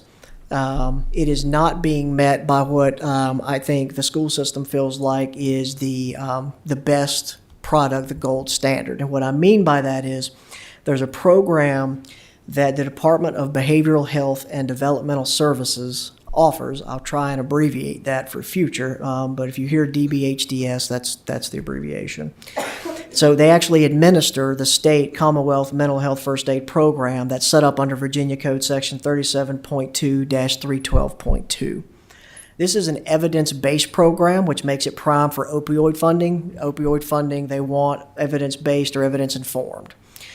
And so what it'll allow the school system to do is actually fund the program. The training is fairly intense. It's a 6 to 8 hour training. It basically is an entire day. One of the difficulties they're running into now and why they have to use a little bit different training model is it's difficult to get all of the teachers trained because then you have to pull them out of the classroom. You have to find substitutes. Trying to work that in logistically when you think of the volume of the number of staff that need to have this annual training is very difficult. So what the proposal is to minimize disruption is to have it during the summer break. Well, if you remember, most teachers are 10-month contractual employees. So what the $26,000 would fund is roughly a stipend to have the teachers to pay them for the day since they're really out of their contractual window to come in for a day training and also to pay for the training materials. But by doing it in the summertime, it allows and does not interrupt instruction. They felt like that was and it also allows us to then meet that code requirement and actually have a certified trainer through the state required code section that is really evidence-based and better than the model that they're able to offset now with their existing programming. And so that stipend amount is what's not is not budgeted in some of the course materials for this additional program, roughly $25 a packet and about $150 stipend for the day, which is not a significant amount of money to spend all day somewhere. That's the request for their youth mental health first aid training. So that would be, every application is 1 year at a time. So we have a multi-year kind of thought process and a plan, but the application can only be submitted 1 year at a time. So that is the school request. They felt like that was the top priority. That would be most beneficial for them in these funds. And the mental health training is beneficial for recognizing and possibly whether it's substance abuse or disorder or treatment or some of those that would be kind of trauma that you would see possibly in students in the school system. That's the ultimate intent of the training. Back to that prevention, that abatement that we're talking about is the ultimate point of opioid funds. So the second request is the Family Recovery Court, Treatment Court, Drug Court. You may hear it called a couple of ways. So it's currently in operation. It's been operating for about 3 years now. We're coming up on the end of a federal grant. It ends September 30th this year. So unfortunately, we have the timing of all of these being due at the same time. So we will submit an extension request on that grant. We're also working with the Piedmont staff to look at alternative grant funding. However, none of those are available at this point. So for the sake of meeting the application deadline, I think we feel that the Recovery Court, led through the J&D Court, Judge Stone, is a very successful program. It is very beneficial. We've had some very good success stories come out of that program. We would like to continue funding for that. And so that's roughly, because we're only looking at 3/4 of the fiscal year, since the grant runs through the first quarter of the fiscal year, roughly $130,000 to continue that for next fiscal year in an application. If additional funding sources are found, then we can amend that application with OAA and pull it back. But right now, we're having to go on what we know, unfortunately. And the smaller ask right now, just because of the available funding till we're able to settle on a few programs, back to that recurring cost point, is the Fresh Coalition, the After Prom Party. So there was a federal funding reduction, as we saw. Same thing that hit our community paramedicine program, hit other partners. And so they're not able to really fund that. And so it'll be a drug-free alternative for the prom night for our students, and they partner with the school system to use the central gym. And so that request was only $6,000. So mathematically, I just wanted to give the board an overall review of where we're looking at with next fiscal year's funding. So taking what we have and backing out what's, if the board moves forward with those 2026 projects, this is really the funding that we're looking at. We have a couple of years of accumulated funding. And so you can see that, but we have about $955,000 in local distributions. That's his blue pot. That's what we have out of that blue pot of money. And so the OAA and the gold standard are that gray pot. That's our specific portion. That 15% out of that gray piece of the pie is roughly the 171 and almost the 43,000. So next fiscal year, we're looking at almost $1.2 million in available funding, assuming everything is collected on time like we would anticipate. So our challenge is, as Ms. Smith indicated, we do not want to obligate recurring funding and have to stop a program in 2 years. We feel like some of these are long-term programs. So what will ultimately plan to happen is we will spend down this larger pot of money in 2027 over the next 5, 7, 10 years to continue these programs and allow our partners time to essentially either find alternative funding streams or wind the programs down as we end the useful life of that source. So realistically, what we have here, so you can see the next fiscal year, we're only asking for $255,000 roughly of applications out of that $1.2 million. If you look at the 2028 year, you can see what I'm talking about. So we'll only receive recurring funding of roughly $153,000, but to continue those programs for a full year, we're almost $300,000. And so when you get to a full year of the community paramedicine program and a full year of the recovery court, it's what increases your costs. And so that's going to start pulling down some of that pot of money, that balance that we're talking about. But realistically, if you're looking at rounding, drastically rounding, if you need to supplement $50,000, $100,000 a year, you have $1 million that you have collected to this point, or you have available to you, you roughly have anywhere between 7 to 10 years of operating these existing programs as is today without any additional funding streams or any modifications to the program before the funds would be exhausted, or we would have to tailor the programs down.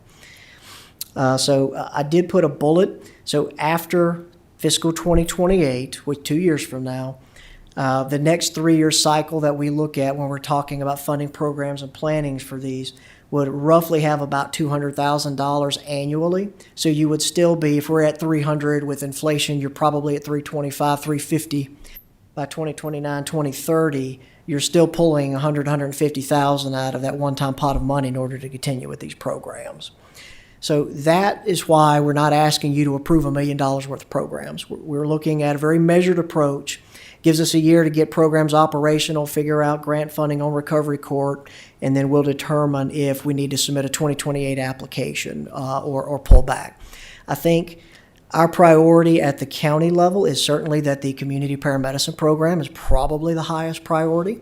So we're going to recommend to the board probably year after year that that is funded. And then after that, it'll be the various pots of money that we're talking about in these different programs.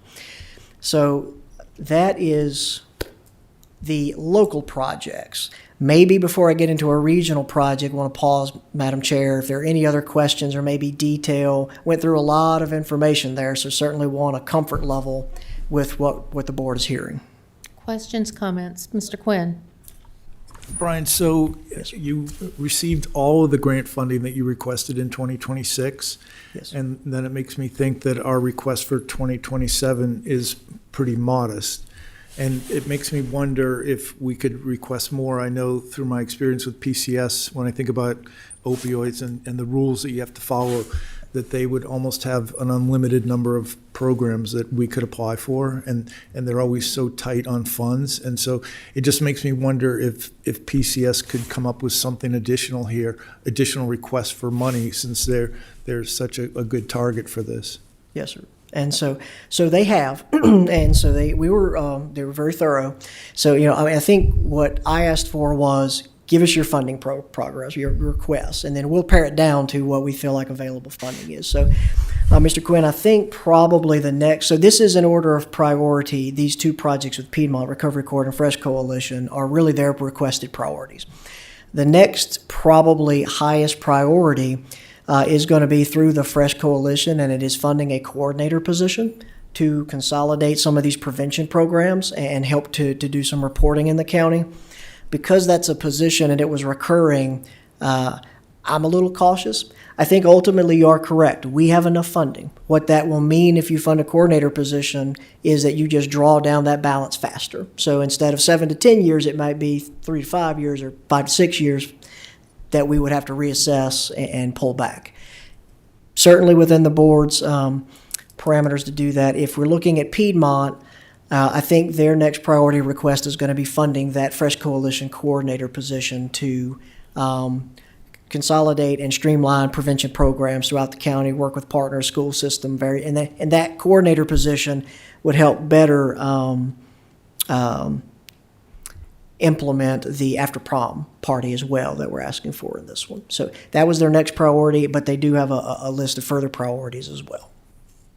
It just feels beneficial to strike while the iron's hot, because the money can disappear for whatever reason. So it'd be nice to accelerate that position and take advantage of the funding, even though it brings down the balance more quickly. Sure. So you're correct. It's really the board's pleasure. The opioid funding are all on settlement agreements. Right now, those settlement agreements are law. At any point, a court could strike down those agreements and we would lose access to that funding. So you are correct. Certainly the pleasure of the board. The more you fund up front, just the faster we'll run out of that money, and we'll have to greatly pare down the programs for future years. Absolutely. Are you good, Mr. Quinn? Yep. Okay. Anybody else? Questions, comments? Mr. Jamison? Brian, go back to the mental health thing, please. This one here? I'm not familiar with that code. Is that a requirement by the state? It is. That's what you're saying. We got to have these teachers trained? Yes. There has to be an annual mental health awareness training. It does not have to be this program. And so the schools right now, they're required to complete it, but they're doing it through a smaller program that does not take 6 to 8 hours, that they can make it a little more manageable during the school year for instruction. The request is to move to the evidence-based option, that is the other code section that the state actually administers, their behavioral health department administers. And so that is the difference in the request. But they are being trained now, and it is an annual requirement based on that code section. Okay. Yes, sir. So the teacher can tell me as a parent, my little Johnny's off his rocker, so. I mean, that's what it comes down to. That's what this is. They're the ones that's gonna classify the student as having problems. So the training is to help them recognize, I hate to say the word symptoms, but behaviors that may indicate that they may have either be in a crisis or be in a situation where additional help may be needed. At that point, now the school system they partner with Piedmont Community Services. So at that point, there would be, beyond the training, They would defer it. they would defer. Yeah, the school system really is a point of just training to recognize, then they would defer to additional partners and resources as needed if that was identified. Yes, sir. I think if we were to peel the onion back a little bit, which we won't do today, I think, Mr. Jamison, the behaviors that are in the classroom in today's schools, I think the behaviors, a lot of them could probably be denoted as, the behaviors have an underlying mental health diagnosis or diagnoses, perhaps. And I think that it all gets to the success of the students in the classroom and the distractions and then the mitigations that we can do with our teachers to give them more tools to help manage these issues. I think it's going to be outcome-based at the end of the day. I don't have any ability to say that with any degree of professionalism and expertise. But just having touched some of these issues, I think that's really probably going to be at the core of some of the outcomes they're looking for. It just seems, to me, this ought to be the parents. It ought to go back to the parents. What's discipline, whatever it is, But if state law, state code's a state code. I don't agree with it. Yeah, it's DBHDS. Yeah, for this one. And so I think it's more just a recognition for treatment. I don't know that anything would be mandatory, Mr. Jamison. I think it's just identifying resources. I don't think that anything can be forced that a treatment program be entered into.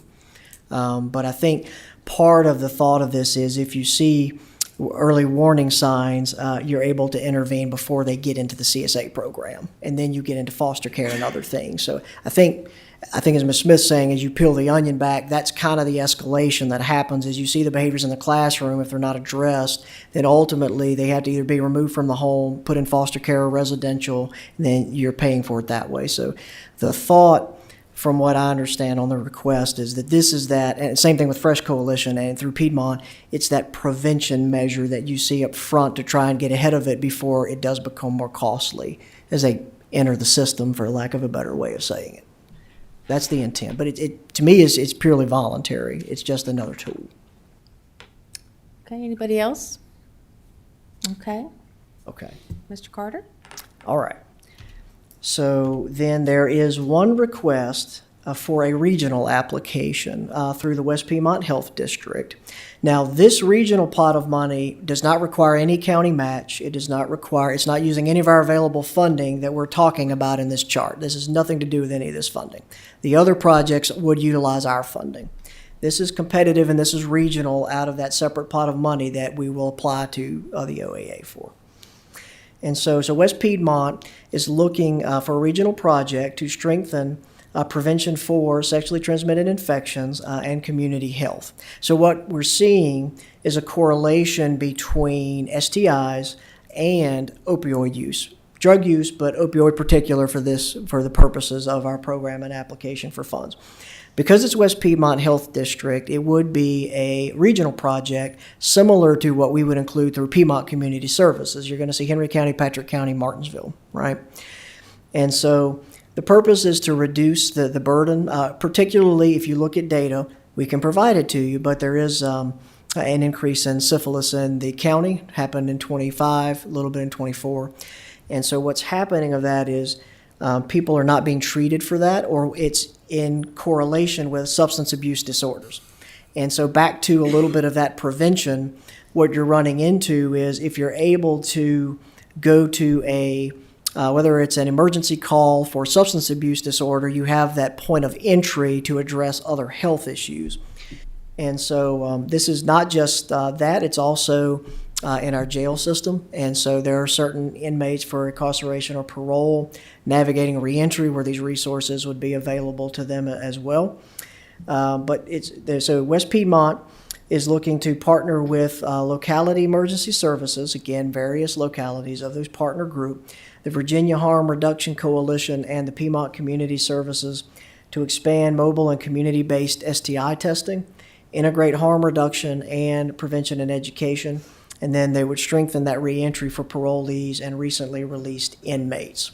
The goal is to impact 250 individuals in year one. That's the regional program, which would be, and then link 90% of positive cases to treatment within 14 days. And so again, it gets back to the prevention. Because you're seeing this correlation, you can find one indicator that helps you address a different problem that we're seeing in the county for overall community health. So the anticipated regional application is going to be somewhere between $575,000 to $750,000. This is not county money. I want to reiterate that. There are no matching funds. There's no pot of money requested that we would have to obligate. This would be completely competitive state funding through the OAA. The only real obligation is that Franklin County has been asked to be the fiscal agent. And so we think we can do that given the, we were going to look to hopefully partner with our West Piedmont PDC in order to provide some additional resources. As we talked about with school system, I mean, the finance department's pretty stretched. But we feel like we have the capacity and the ability to do that. So that's really the only ask for other than for regional approval to submit an application is for the county to be the fiscal agent to manage that process of the reporting and then to coordinate amongst the regional partners in West Piedmont Health District on the project. Brian, I have concern about that. Yes, ma'am. Because of all the extra responsibilities your department's taking on with the schools. Yes. Being a multi-jurisdictional fiscal agent is going to require staff resources. Of course, you're in the best position to make that judgment, and I would not assume to make that judgment call for you, but I'm just expressing my concern. Yes, ma'am. We are, and we did share our concern and that we're a little stretched. I think, so we talked to Mr. Armbruster for West Piedmont PDC. He was agreeable to utilizing some resources for the reporting and hopefully the coordination.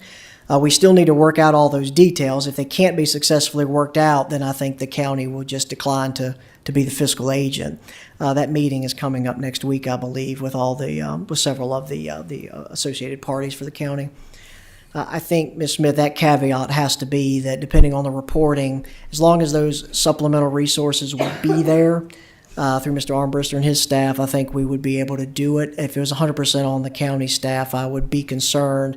Not that it's not a worthy project, but that we just don't have capacity to do it justice. That would be the only caveat to our request. Thank you. Yes, ma'am. Everybody likes a nice graphic. Here's a nice graphic. And so this is what the program would look like. Brian, could I go back just? Yes, sir. Sorry. So Franklin County is not included on the second line. Is that because it's assumed they're part of it? These are the counties in addition to Franklin County? That's correct. Okay. Thank you for clarifying. Yes. And so this is really what it would look like. So you would have a local emergency contact, whether that's, emergency 911, EMS, sheriff's office. They would then transfer to the Virginia Harm Reduction Coalition, and then depending on that assessment, they would be looped into treatment or services. It's going to vary by the contact. But ultimately, the goal is just like with any abatement or prevention, is to pull back or to try and get in as early as possible to help with a community need, health, substance abuse, any of those that would ultimately help provide preventive treatment as soon as possible. And ultimately, the faster you get in there and provide treatment, then the better the results and the outcomes at the end of it. And so, sorry for the long presentation, but we have the deadline coming up, so unfortunately, we don't have another meeting in between. For staff to work on the application by that March 16th deadline, we have those three individual, and we have the recurring the regional project, and so we would just need to approve for staff to move forward. Just like the 2026 awards, they can be awarded. The board can then decline them if you would like to. You're not obligating the county to anything until we accept the award, but we do need to get your feedback on moving forward with the proposed applications. So Brian, does that work us back a few slides to where you had those proposed motions? Now, is that an inclusive set of motions that covers everything? So this really can be just consensus, unless the board would like to vote to move forward, because you're really not approving a project at this point. You're just authorizing staff to move forward with the application. I feel like, my attorney may feel different, but I feel like board consensus is okay to move forward. Your real action is when you accept the award. But I would like the board's approval for the 2026 to finish this fiscal year, so we can move forward with our community paramedicine and with Piedmont on that Grace House So project. you just want a consensus rather than a motion? On the 2027 applications. All right, so let's start with that. Mr. Meredith? Yes. Mr. Quinn? Yes. Mr. Mitchell? Mr. Yes. Carter? Mr. Tatum? Mr. Jamison? Yes. And I'm a yes. Okay, great. So sorry for all of that. It was a lot of information. Appreciate the board's patience. So on the 2026 application, the community paramedicine, the Grace House project that has been awarded, would like a motion from the board to accept that award and to move forward for the remainder of this fiscal year through June 30th. Okay, I will entertain a motion. Mr. Meredith? I make a motion to approve the FY 2026 OAA awards for the Grace House Pearl Program project totaling $250,000 and the Community Paramedicine project totaling $97,250. Authorize staff to hire a community paramedic and authorize the county administrator or designee and the county attorney to sign the necessary documents to accept the awards. Thank you, Mr. Meredith. Is there a second? Second. Thank you, Mr. Tatum. Any further discussion? Okay, Madam Clerk, if you would do a roll call on this, please. Supervisor Mitchell? Yes. Supervisor Quinn? Yes. Supervisor Tatum? Yes. Supervisor Carter? Yes. Supervisor Meredith? Yes. Supervisor Jamison? Yes. And Chair Smith? Yes. Thank you Does very that much. take care It does. of your business? Thank you for your patience. Thank you, Brian. This is a lot. You've It done a is. lot of work on I this. apologize. It's number 12. So we have, Attachment 12. Oh, never mind. I'm sorry. I'm sorry. You're doing one never mind. I Okay. apologize. So we have one more item. So you want that break yet, Madam Chair? I think we're running tight. Okay. Yeah. So, I do not have a slide because it's an attachment in your packet, but is the carryover request. So apologize for a minute as I flip to that. So the 2025 carryover request was brought to the board. And so that was previously discussed at your November meeting, then given before the December meeting, departments did submit requests, but the audit was completed and we had some concerns with school funding, and so we pulled back on asking board's approval at the December meeting for the carryover requests. And so wanted to bring this back to the board. So what we have proposed is amending the rollover request, because at the time we anticipated $3 million in year-end surplus for the county's operations. That $3 million was needed to supplement the school system overspending. And so we really essentially have no surplus for the year. It was flat. We actually had a small loss in our general fund for the years after it was all said and done. And so but we do feel like, and our departments have been delayed for 3 or 4 months now, and we do feel like they have legitimate requests and needs, and they did save the money in their budgets. So what we would like to pull out of the original request was restoring the reserves. And so that was additional $750,000 to budget stabilization, and about $636,000 to capital reserve. We're just recommending we pull those out and not restore those, because really at this point you're just moving from one pot of money to another. But we would like to board's consideration for unassigned fund balance to approve roughly $1.6 million in county department projects. And so that list, other than those two reserves that were to be restored, what is exactly what you received in November. You see the department list. You see a summary at the top of that when you go about page 3 of what would be your packet. And so you see a summary per department of the requested and recommended. On the table, you see the requested amount and you see the recommendation. And so most of these, they do have with what we're looking at and we're recommending approving. That was the funding that was available. For the sake of fitting it on 8.5 by 11 sheet of paper, we did not provide the year-end savings to the board on this document. Certainly can provide that. I know we talked about it in November. And so, but the recommended column would be on the far right. And it comes to $1.6 million by the time we're done with all of these projects, including $50,000 for carpet in General District Court. That was really not a department request because it's a court, but we found a need, and that was previously communicated to the board probably September, October. We feel like that is a need. The carpet is in disrepair and does need to be replaced.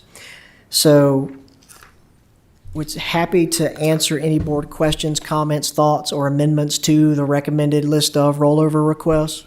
But that's what's before the board right now, and we would just recommend the board just pull it out of unassigned fund balance just because we don't feel our department should suffer for having to fund the loss in the school system. So that's staff's recommendation. Be happy to answer any questions. I would like to ask Mr. Sandy, and I don't mean to put you on the spot, sir.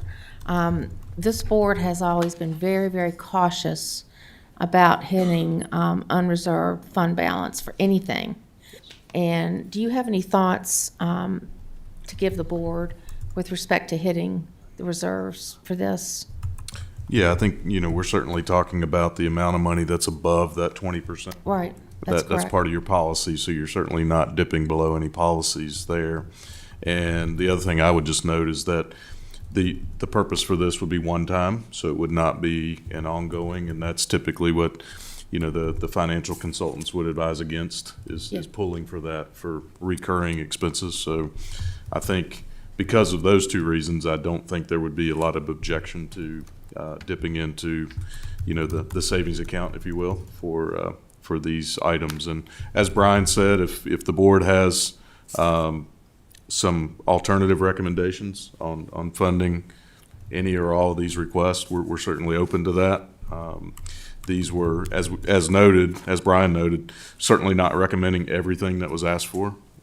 There's certain things that we thought were legitimate requests to move forward and thought that those were items that should be funded. And again, that was back when we had the surplus, expected to have the carryover. So again, we're open to any discussion if there's any thoughts on whether that list should be reduced any further.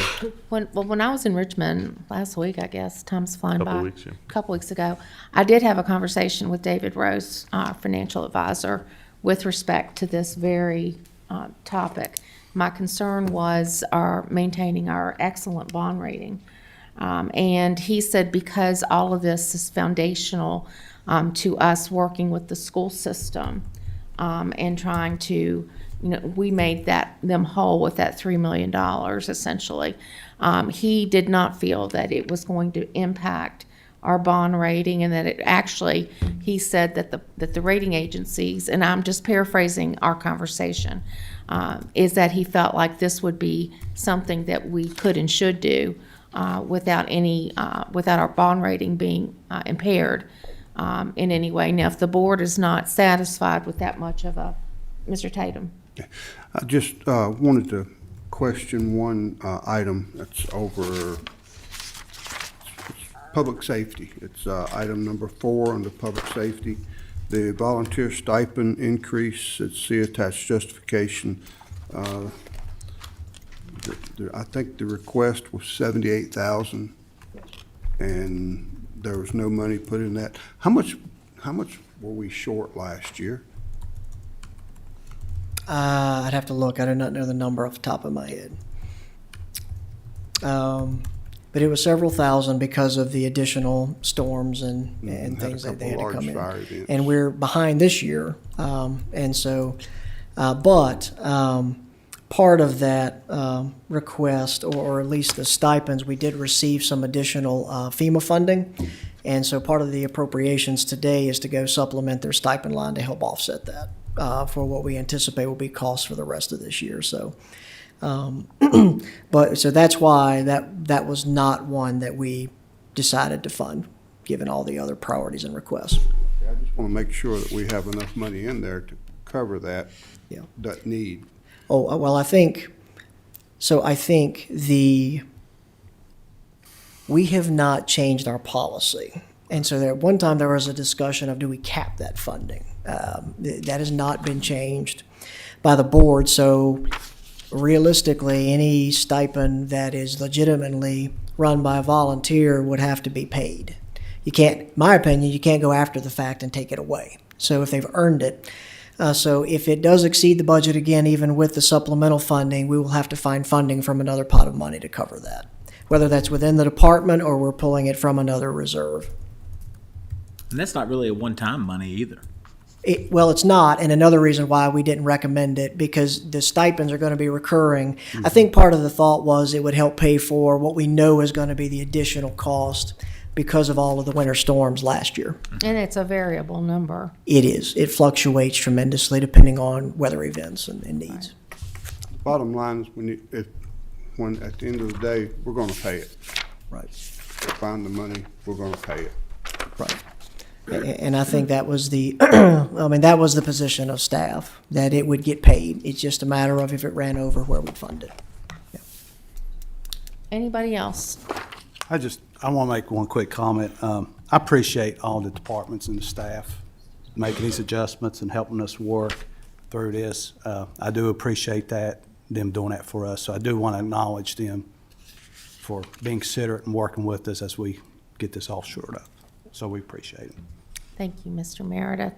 So if there are no other questions, I would ask if there is a motion that you all would like to put on the table. There are some sample motions in your binder. Is there a motion? Make a motion to appropriate $1,613,170 from the unassigned fund balance for FY 2025 department rollover request as outlined in this summary. Thank you, Mr. Meredith. Is there a second? Second.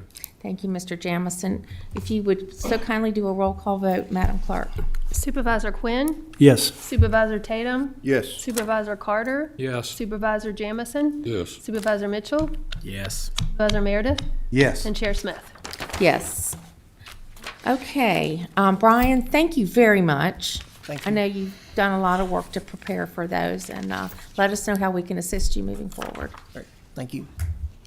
Okay. Madam Chair, I'll just make one comment. Please, and I'm please. fine with funding it. But this goes back to the point I was trying to make earlier. That, we chastise the schools over 1.4 million, but then we turn around and 1.6. That's the point I was making earlier. I don't have a problem with it one way or the other. But the chickens are going to come home to roost on the school deal. And I hope we can have this same type conversation then. Yeah, understood. One difference, Nick, is we were asking for permission. They're asking for forgiveness. 100%. 100%. That's good clarification. But at the end of the day, we're all still Franklin County as one. I think that's a very good point to take forward. Okay, gentlemen, we are scheduled to hear from Ms. Rosser. We are going to ask Ms. Rosser and defer her to Thursday, if that's satisfactory to you. And we can pick up Mr. Sandy's report perhaps before we start our public hearings. So, Mr. Mitchell, if you'd be so kind enough to take us into closed session, please.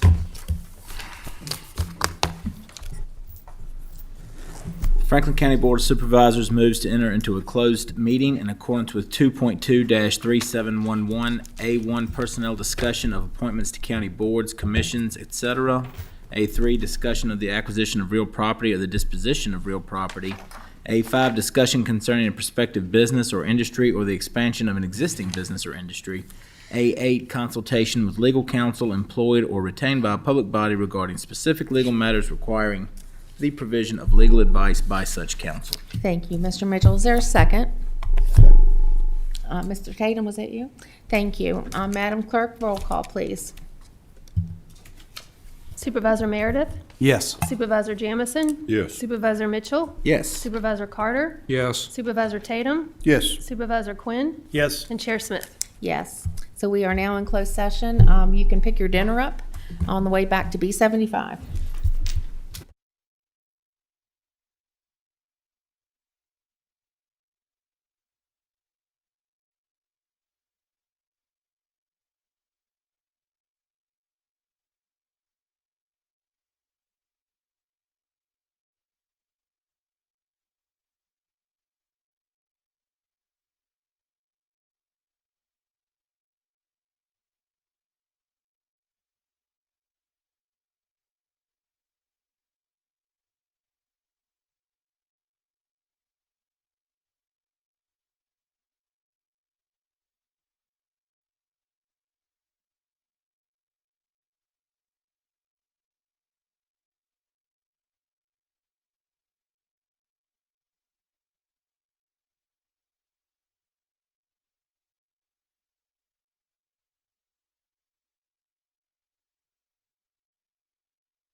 everybody here this evening, and I appreciate you taking time out of your day to be with us. It's my hope that you find the meeting tonight informational and helpful to you. I'm sorry we're running a little bit late. We've had a full day, so we ask for your grace there. And we're going to get started. Mr. Mitchell, if you would take us into certification, please, of the closed meeting. I certify that only public business matters lawfully exempted from open meeting requirements under the Virginia Freedom of Information Act were heard, discussed, or considered in the closed session to which this certification applies, and only such business matters as were identified in the motion by which this closed session was convened were heard, discussed, or considered in the meeting to which this certification applies. Thank you, Mr. Mitchell. Madam Clerk, would you please conduct a roll call? Oh, second, yeah. Second. I'm trying to get through things. Okay, thank you, Mr. Tatum. Now, Madam Clerk, if you would be so kind. Supervisor Mitchell, Yes. Supervisor Meredith, Here. Supervisor Carter, Yes. Supervisor Jamison, Yes. Supervisor Quinn, Yes. Supervisor Tatum, Yes. and Chair Smith. Yes, thank you very much.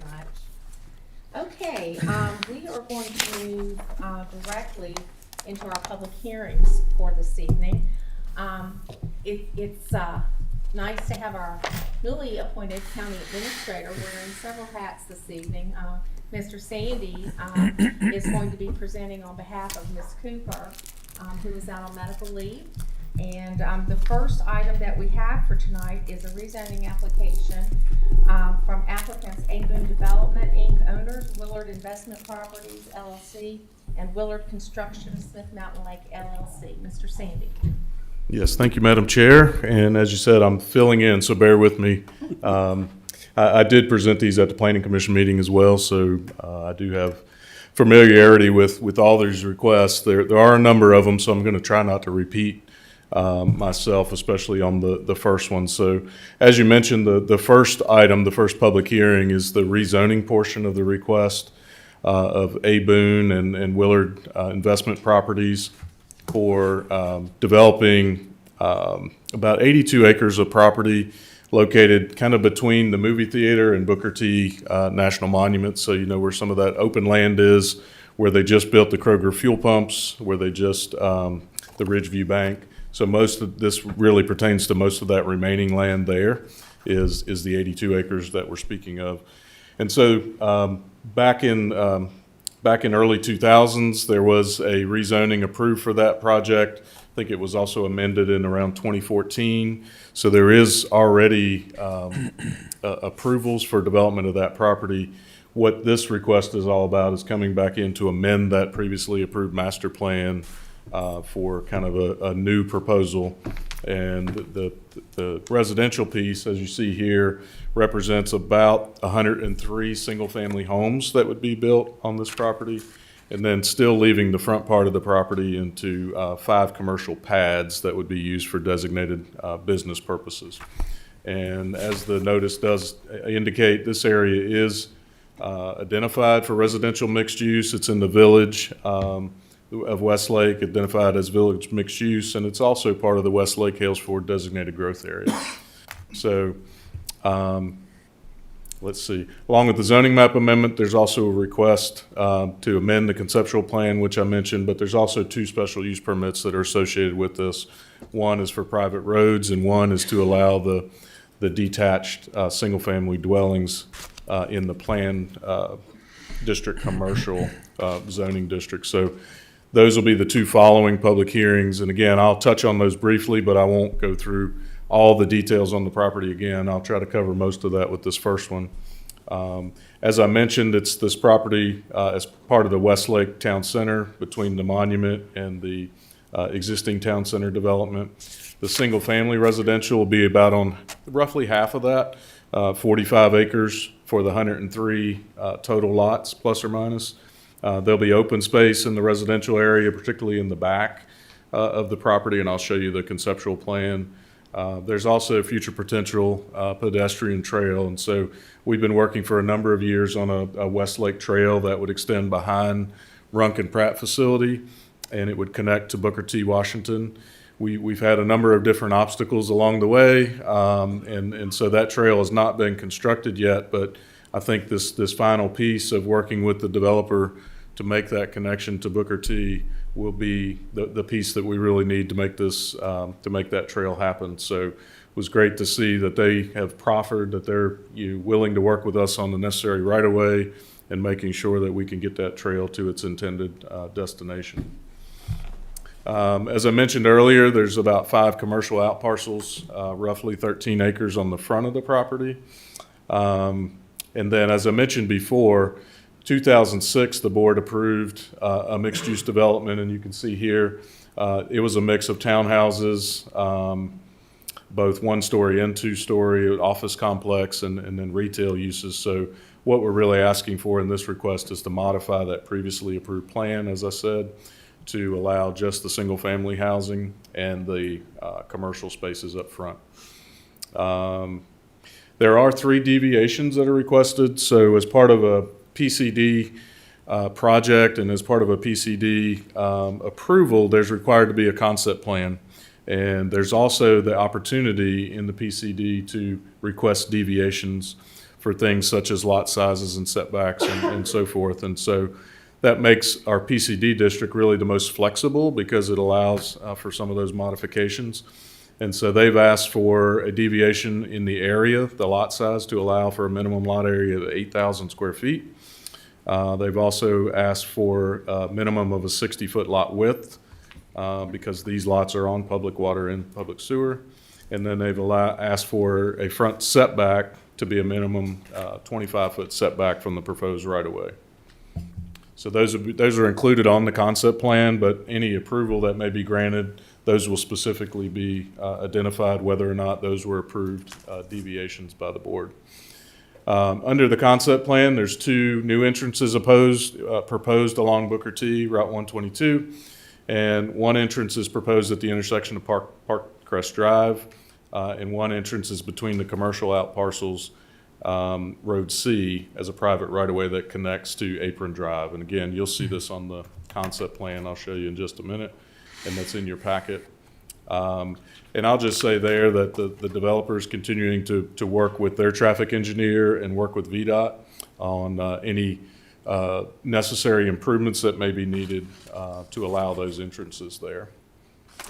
These entrances will be 330 linear feet apart from center line to center line. Again, all of that is subject to VDOT review and VDOT concurrence on those things, but that's what they're currently working through with their transportation engineer. And I mentioned earlier about pedestrian trails, and then also along 122, there'll be extension of existing sidewalks as well. Part of the previous approval included a 200-foot natural buffer at the rear of the property to buffer any development from the Booker T National Monument. That proposed buffer is intended to stay in place, as well as a 50-foot buffer along the side adjoining the Booker T Washington National Monument. Again, they've indicated and they will adhere to those original conditions and keep those buffers there to protect the National Monument property. There would be a residential stormwater facility located in the 200-foot buffer. That was also proposed previously, that that residential facility could be located in that 200-foot buffer area. As I mentioned earlier, it is served by public water and sewer, and staff has noted 2 calls about the proposal.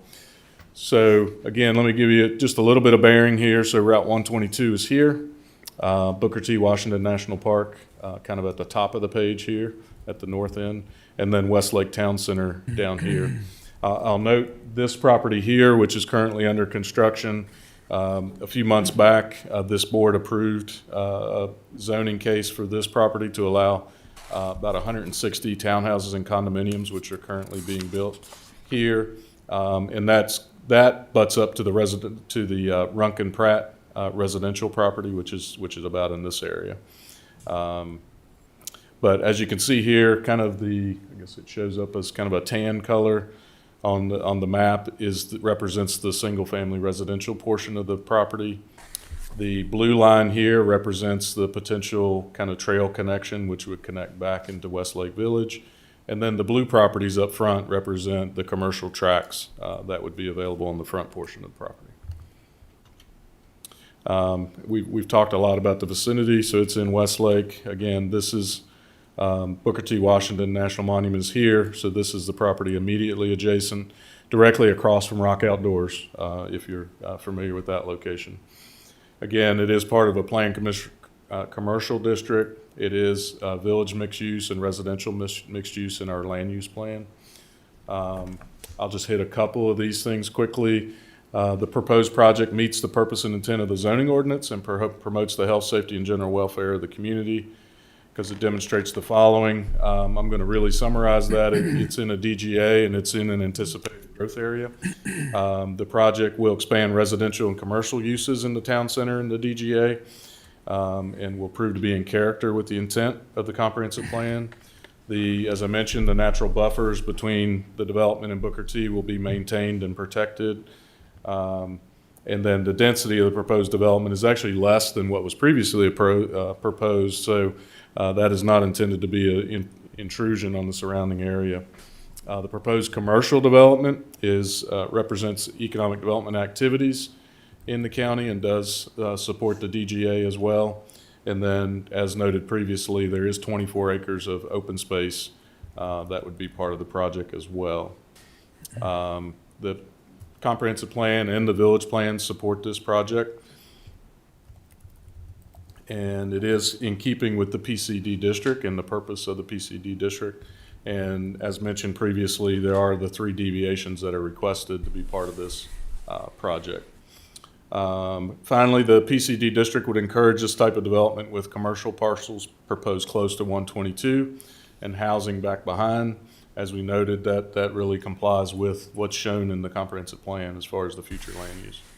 So the recommendation from the Planning Commission was to approve the zoning map amendment with the 2 proffered conditions offered voluntarily by the property owners, that the developer shall develop the project in general conformance with the conceptual plan entitled Master Plan Exhibit showing Westlake Village Business Park South, dated December 29, 25, and revised January 5th, 26. And then number 2, the developer shall collaborate with the county to design and connect trails in generally similar locations as shown on the concept plan in coordination with the county's grant-funded trail project, and shall work with the county on any necessary easements to promote that interconnectivity of the trail system within the greater Westlake Town Center. So that was pretty quick, a lot of information there, but I'll be happy to try to answer any questions. I know the property owners, the Willards, are here, as well as the contract purchasers and developers as well. So why don't we go ahead and ask if the applicants, any of you would like to come and address the board. Now would be a great time to do so. We'd love to hear from you. If you'd like to come forward. Mr. Boone, welcome. Thank you, Chairperson Smith. Good evening, and good evening, supervisors. I'm excited to be here on behalf of A. Boone Development, which is myself, Alexander Boone, Court Rosen, who may speak, addressing certain questions, and always glad to be here with my friend Ron Willard II.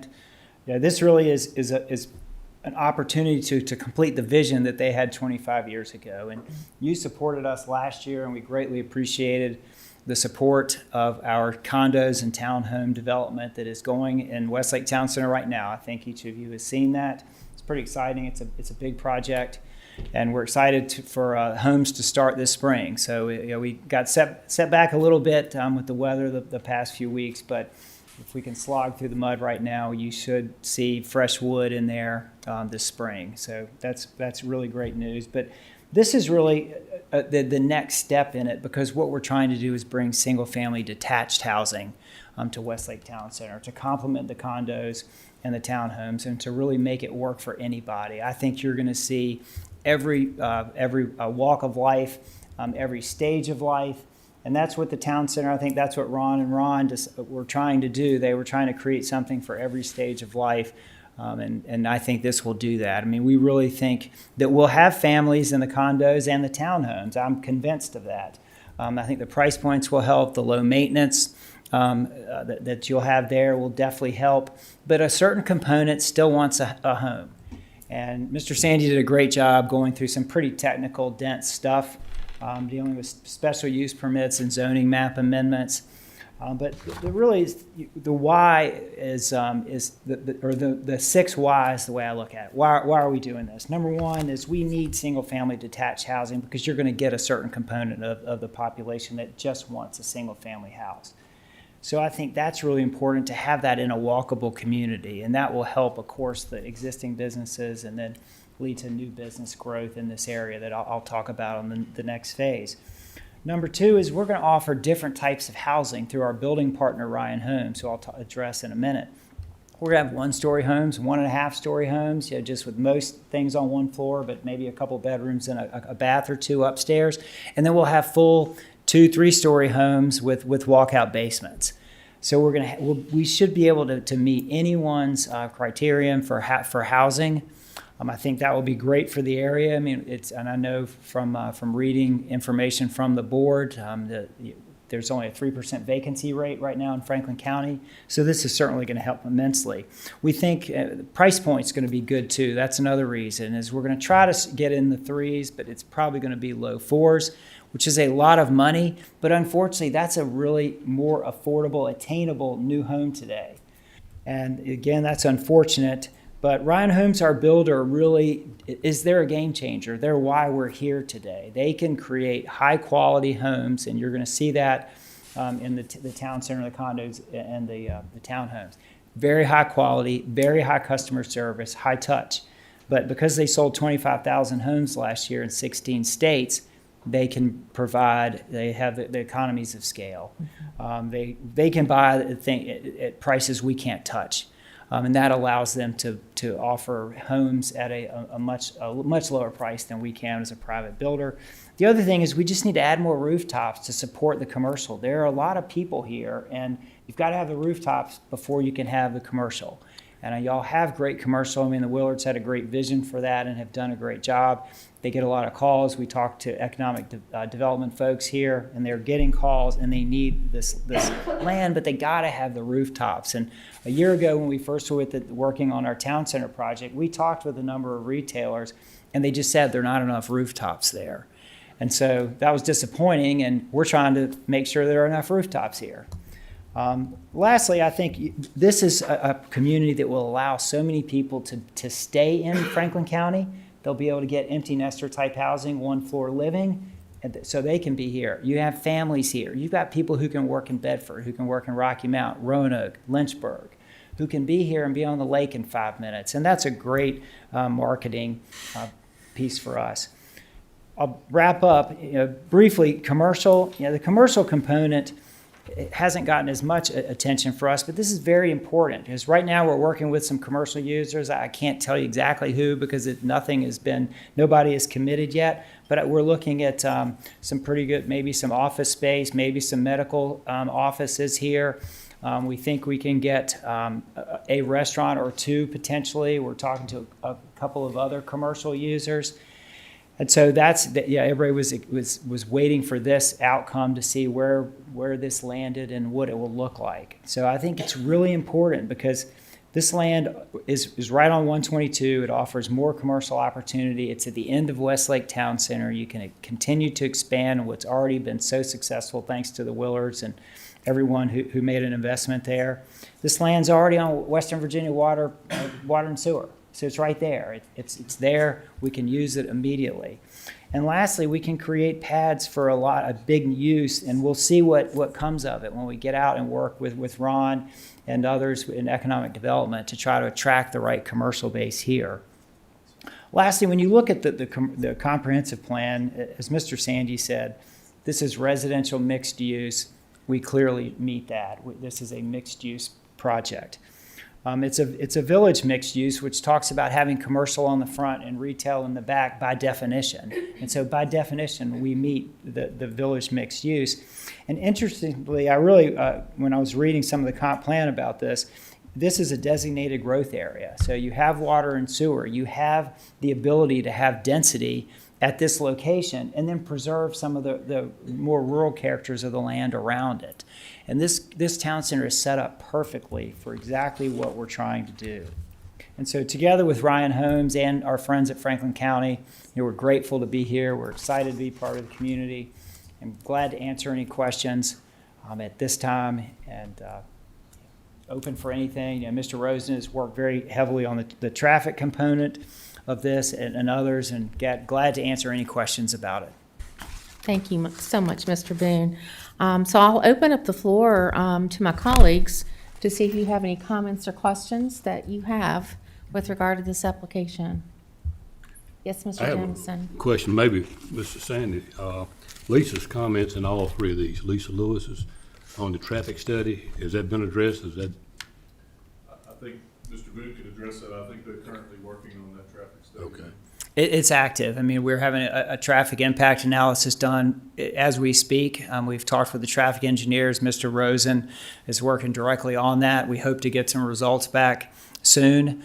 We've taken that into consideration throughout the entire process that started a year ago, and working with Mr. Sandy and other folks in Franklin County to get the Tobacco Commission grant to help for some traffic improvements, as well as a Virginia Housing Grant to allow us to do some more affordable housing in this area. So all that traffic piece has been an important component of this whole planning, and we should have the TIA completed shortly, and hope to have some more information to provide to Mr. Sandy and the planning staff. Thank you, Mr. Boone. Thank you, Mr. Jamison. Mr. Carter? Thank you, Madam Chair. Nice to see you again, Alexander. Glad to be here. Thank you, Mr. Carter. The commercial parcels out there, do you have an idea of what you all are looking to attract, own those pads, or what are your thoughts on that? Just curious. We really want a broad use to support the residential community that will develop, as well as what's already there. We talked with some fast food restaurants to expand different offerings, try to do something different there. We've also talked with a couple of retailers. We've talked with a medical use, couple for different types of medical use. We've talked with a couple of office tenants. So it'll be really interesting to see what happens. And we have flexibility because of the general conformance, and appreciate working with the planning department on that. Is while we have really the four parcels, because one is the stormwater management facility, some of these could be combined to create a larger parcel, such as the two that they end up being about 3.6 over the first two as you're coming towards the town center, and then we've got the one that's 1.22 acres. That sets itself up very well for a restaurant. So that's what we really hope to get. Right. I know people really want another Mexican restaurant down there. Yeah. No, I'm just kidding. Thank you. Well, we have not been talking with a Mexican restaurant, I'll tell you that. Any other questions or comments? Alexander, I would like to express, this is my district. I've been working on the DGA and the overlay district since I got elected. And boy, what an honor it was to have the foundation that the Willards put into place many, many years ago. And Ron, please convey, to yourself and to your dad, how much we appreciate the opportunity to further that and to meet what I know you all have aspired to do for a very long time. But Alexander, I know you and I have had many conversations, and it's like putting a puzzle together in economic development when we start thinking about the interconnectivity. Now we're going to have residential homes on both sides of 122. And so the question for me then is, okay, let's make sure we're interconnected from an infrastructure perspective, i.e., the traffic signal that we're hoping to get done by the end of the year there at Rock Outdoors. The road system that's coming into play with your development. And then I hope to go after some signalized pedestrian crossings. So what we're aspiring to do is to create this walkable community where you can dine, where you can live there, you can go to the library, you can go to CVS or the Kroger's and all of the entrepreneurial shops that are there. And so this is really a model of what a true village or designated growth area can be. It definitely is. And I think that the demographics certainly are here. I think that there's going to be opportunities that are going to complement our economic development efforts in terms of attracting businesses with specificity to Summit View Business Park especially. We're going to be able to accommodate a lot of what today's populations are looking for. the baby boomers, some of our seniors, our younger families for sure. So I'm excited. I hope this board will support this application and the others to come. I feel like it's a game changer for Franklin County, and my pursuit in my work in my district is to do things that are going to support the overall economy of Franklin County.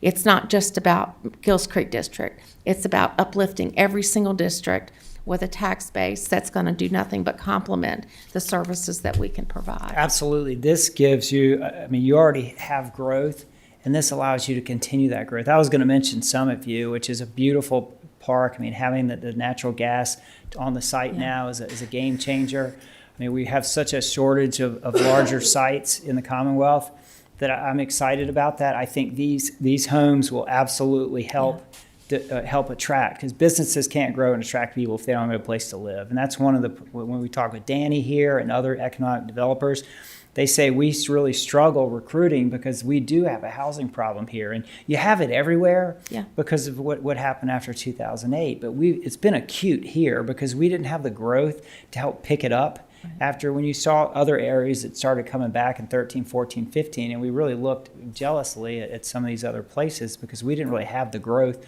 to do it.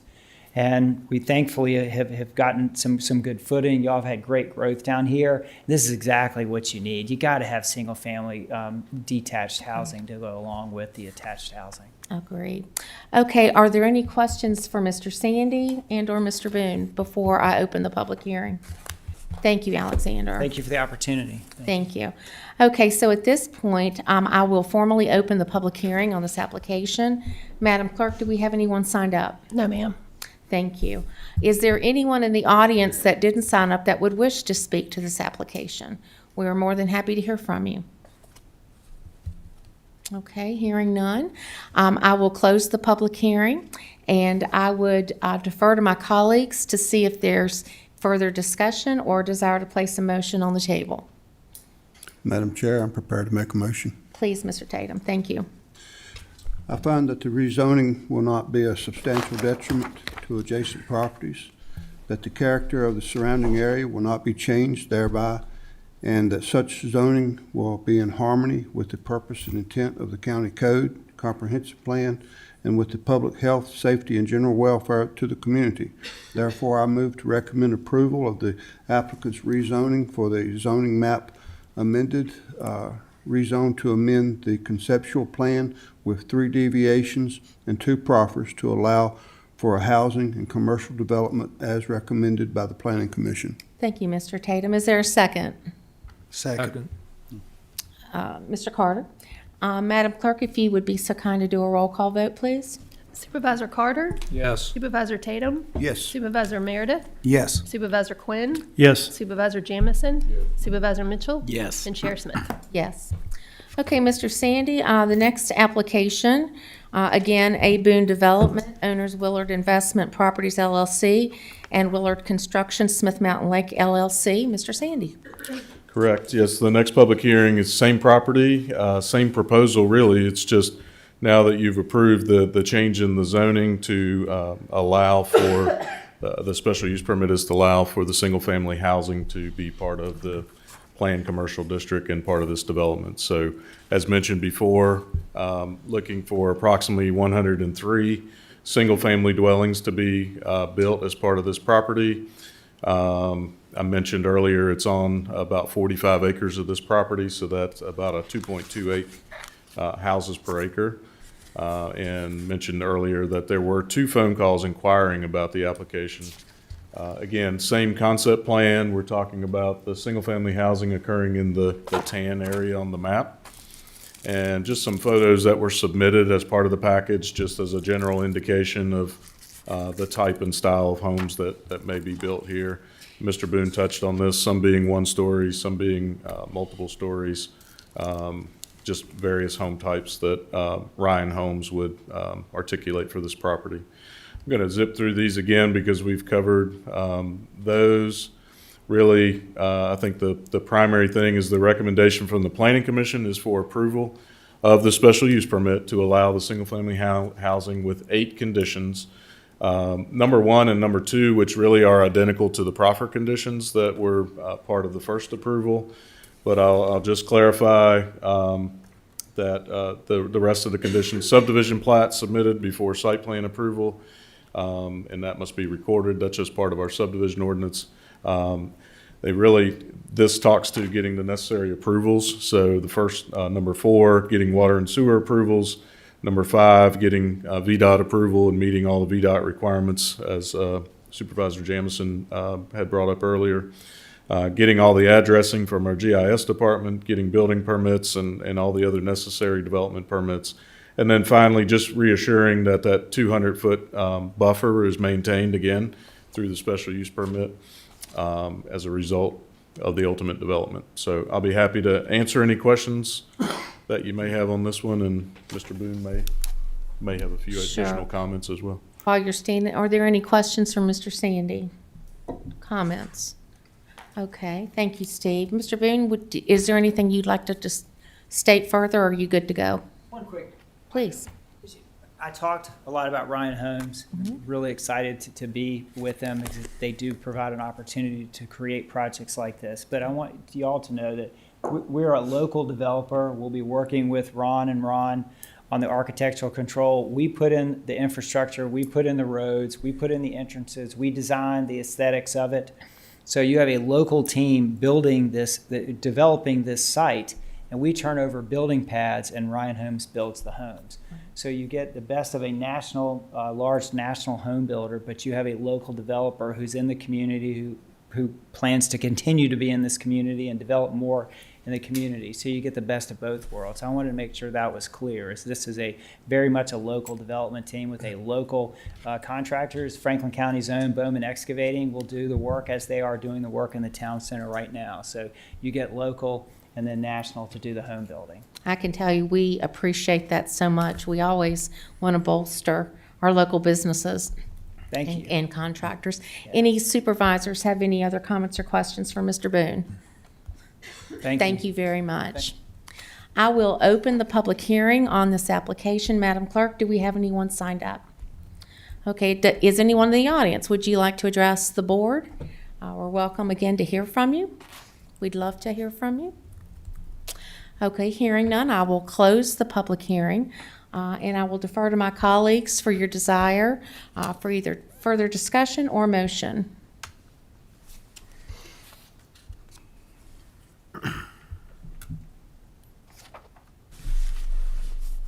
Now, don't y'all be shy. I find that the use will not be substantial detrimental to adjacent properties, that the character of the zoning districts will not be changed thereby, and as such will be in harmony with the uses permitted by right in the zoning district and with the public health, safety, and general welfare of the community. Therefore, I move to recommend approval of the applicant's request for a special use permit to allow for private streets, roads, with the 3 conditions recommended by the Planning Commission. Thank you, Mr. Meredith. Is there a second? Second. Was that you, Mr. Quinn? Okay, thank you. All right. Madam Chair, I think we jumped ahead to the next request, to the private roads. This motion, I think, had 8 conditions for the single-family homes. Oh, the motion that was read? Correct. I think you just looked at the wrong motion, maybe. Okay. Just wanted to clarify that before you took a vote. This was the motion that was put in attachment 15. Yeah. Yeah. Is it? Okay. Yeah, this. So I think that was yeah. So. Yeah, so this would be a motion for the single-family dwellings, special use purpose, single-family dwellings with the 8 conditions that I read in the presentation. So I apologize for that. No, that's fine. So, Mr. Meredith, if you would just withdraw, if you would formally withdraw your motion and make the new one. Yeah, it's in 16. 16? Yeah. Oh, Tab 16, Mr. Meredith. sorry, I was at 15. That's 15 comes okay. before 16. That's I withdraw okay. my motion, and I'd like to make another motion. Thank you for that. Madam Chair. Yes, sir. Let's see. Okay. I find that the use will not be substantial detrimental to the adjacent properties, that the character of the zoning district will not be changed thereby, and as such will be in harmony with the use permit by right in the zoning district, and with the public health, safety, and general welfare to the community. Therefore, I move to recommend approval of the applicant's request for special use permit to allow 103 plus or minus dwellings, single-family detached, with the 8 conditions recommended by the Planning Commission. Thank you, Mr. Meredith. Is there a second? Second. Thank you, Mr. Quinn, excuse me. All those in favor, Madam Clerk, if you do a roll call, please. Supervisor Quinn? Yes. Supervisor Tatum? Yes. Supervisor Carter? Yes. Supervisor Jamison? Yes. Supervisor Mitchell? Yes. Supervisor Meredith? Yes. And Chair Smith? Yes. Mr. Sandy, are we on tab 16? I want to make sure we're staying aligned. If I read this Unless they correctly, just got flipped. Yeah, I think they just got flipped. Okay.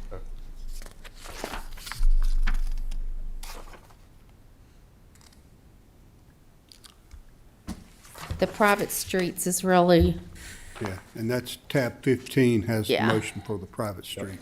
Yeah, so 15. So we're on tab 15. yes.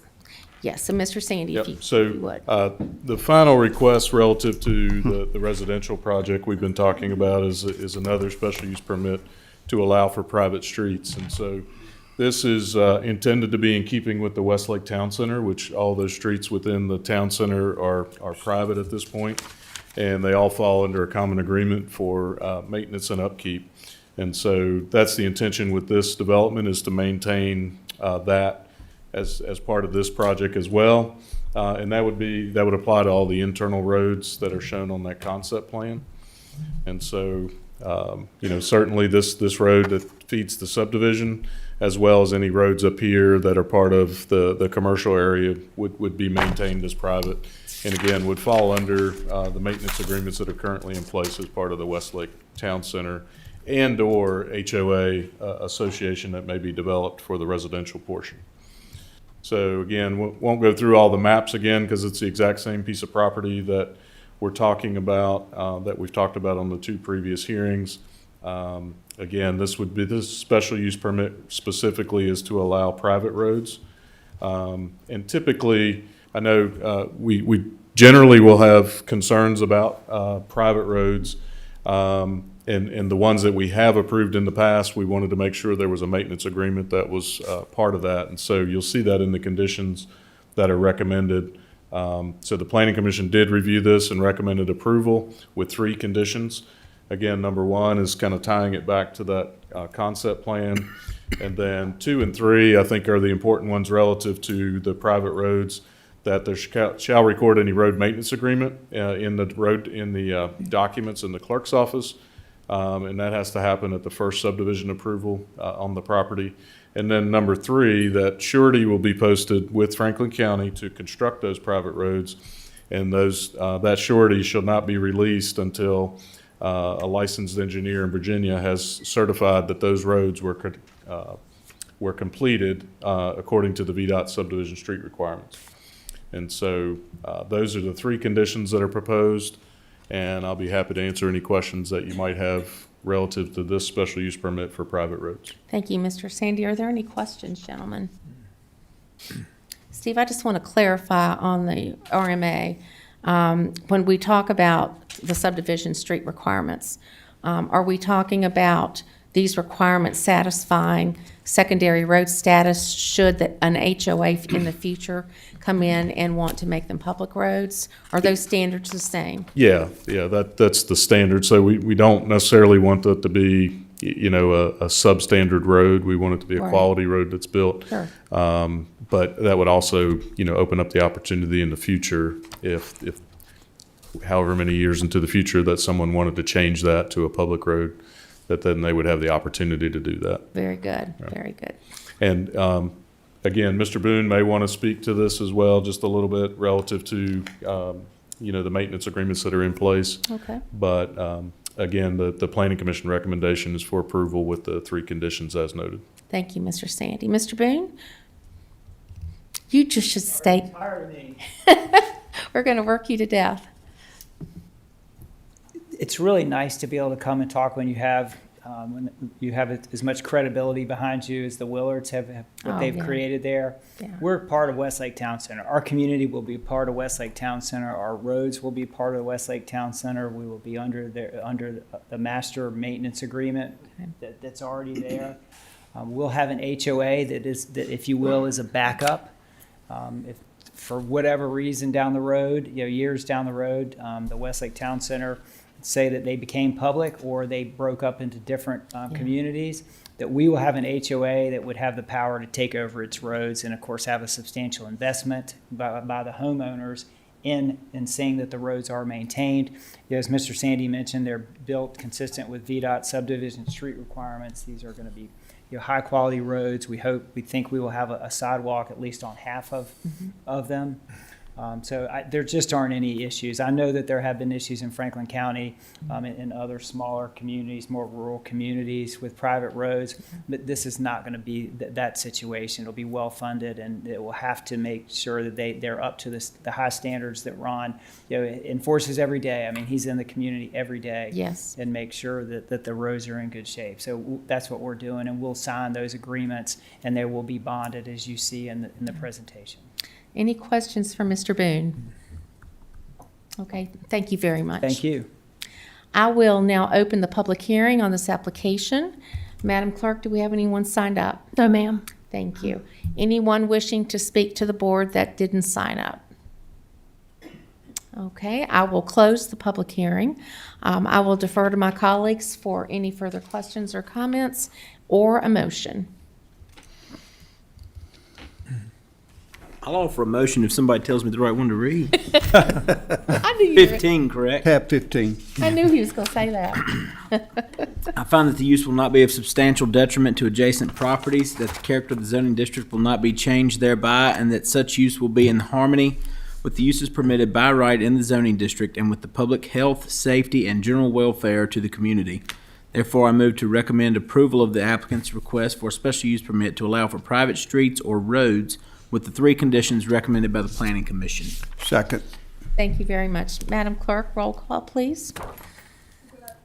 Supervisor Meredith? Yes. Supervisor Jamison? Yes. Supervisor Mitchell? Yes. Supervisor Carter? Yes. Supervisor Tatum? Yes. Supervisor Quinn? Yes. And Chair Smith? Yes. Okay, so that concludes our A. Boone Development. Ladies and gentlemen, we very much appreciate you being here to support the applications, and we want to remain good partners. It's been my honor to work with you all. I think we have forged a good, solid working relationship, and I already had one with the Willards, which I'm very grateful for, and we'll continue to do the good work to get our county moving forward. Thank you. Chairperson Smith, we're just beginning. Thank you. Thank you very much. All right, Mr. Sandy, we're moving on to the application, actually, the county being the applicant, correct? Yes. For the comprehensive plan amendment? Yes. Correct. So this, let's see, what we're on, number 4 now. This is the fourth public hearing tonight. This one's for a comprehensive plan amendment. So I'll note that public hearing 4 and 5 somewhat go together, talking about similar things at the Summit View Business Park. So first item is to amend the comprehensive plan, and really what we're talking about is amending one map in the plan, map number 9.5, which speaks to power transmission lines in order to address critical electrical infrastructure needs and to support planned economic development within the county. So just a little bit of background. On January 5th, we spoke with you about this proposal and about initiating a comprehensive plan amendment. The board moved forward at that time with it and chose to fast track the application as well as the last request, which I didn't mention, but that was a fast track item for economic development purposes. The proposed amendment involves an amendment to the existing map, number 9.5, entitled Power Transmission Lines, and I'll show a map of that in just a minute, to include a proposed substation and associated transmission lines within Summit View Business Park. This amendment is necessary to address critical electric infrastructure needs and to support planned economic development within the county. Chapter 9 is the utilities chapter for the comprehensive plan that was adopted by this board last year, and it discusses infrastructure such as such as, but not limited to, water and wastewater, solid waste management, broadband, natural gas, it says national gas, natural gas, and energy generation. So the implementation chapter, chapter 12 of the public utilities of the plan states the following. So I'll just read a couple of these. Objective 8.2, continue working towards a complete vision of Summit View Business Park. So strategies to get there, continue working with industry partners to market and promote Summit View Business Park to the appropriate clientele, seek additional partnerships and marketing opportunities when available to supplement current efforts. 8.2.2, continue pursuing all available mechanisms to invest in Summit View Business Park to ensure the park offers adequate infrastructure for large employers such as water, wastewater, roads, and utilities. Objective 8.3, leverage the county's assets and seek initiatives that create business-friendly environment that is attractive to investors and strengthen the county's workforce. And then strategy 8.3.1, partner with the necessary entities to make strategic investments in essential infrastructure needed to boost the county's economy. So I'd say, you know, with Summit View, we've been working through those objectives. We have put in public water and public sewer. We recently completed some road improvements. As we talked earlier in the meeting, we are expecting additional road improvements on 220 to come in the next several weeks. Natural gas obviously came to the park via the Mountain Valley Pipeline. Roanoke Gas has since tapped that line and provided service to Stickpack as the first customer really in Franklin County, and intends to extend that service into the park and then also outside of the park as well. And so we've been continuing to look to invest in the infrastructure improvements in the park, in and around the park. And this is really just another step of, you know, making sure that the electric infrastructure is also sufficient to accommodate the anticipated growth within the park and the surrounding community. Staff has not received any inquiries or comments about this proposed amendment. And so in your map, you'll see, or in your packet, you'll see this map. Again, map 9.5.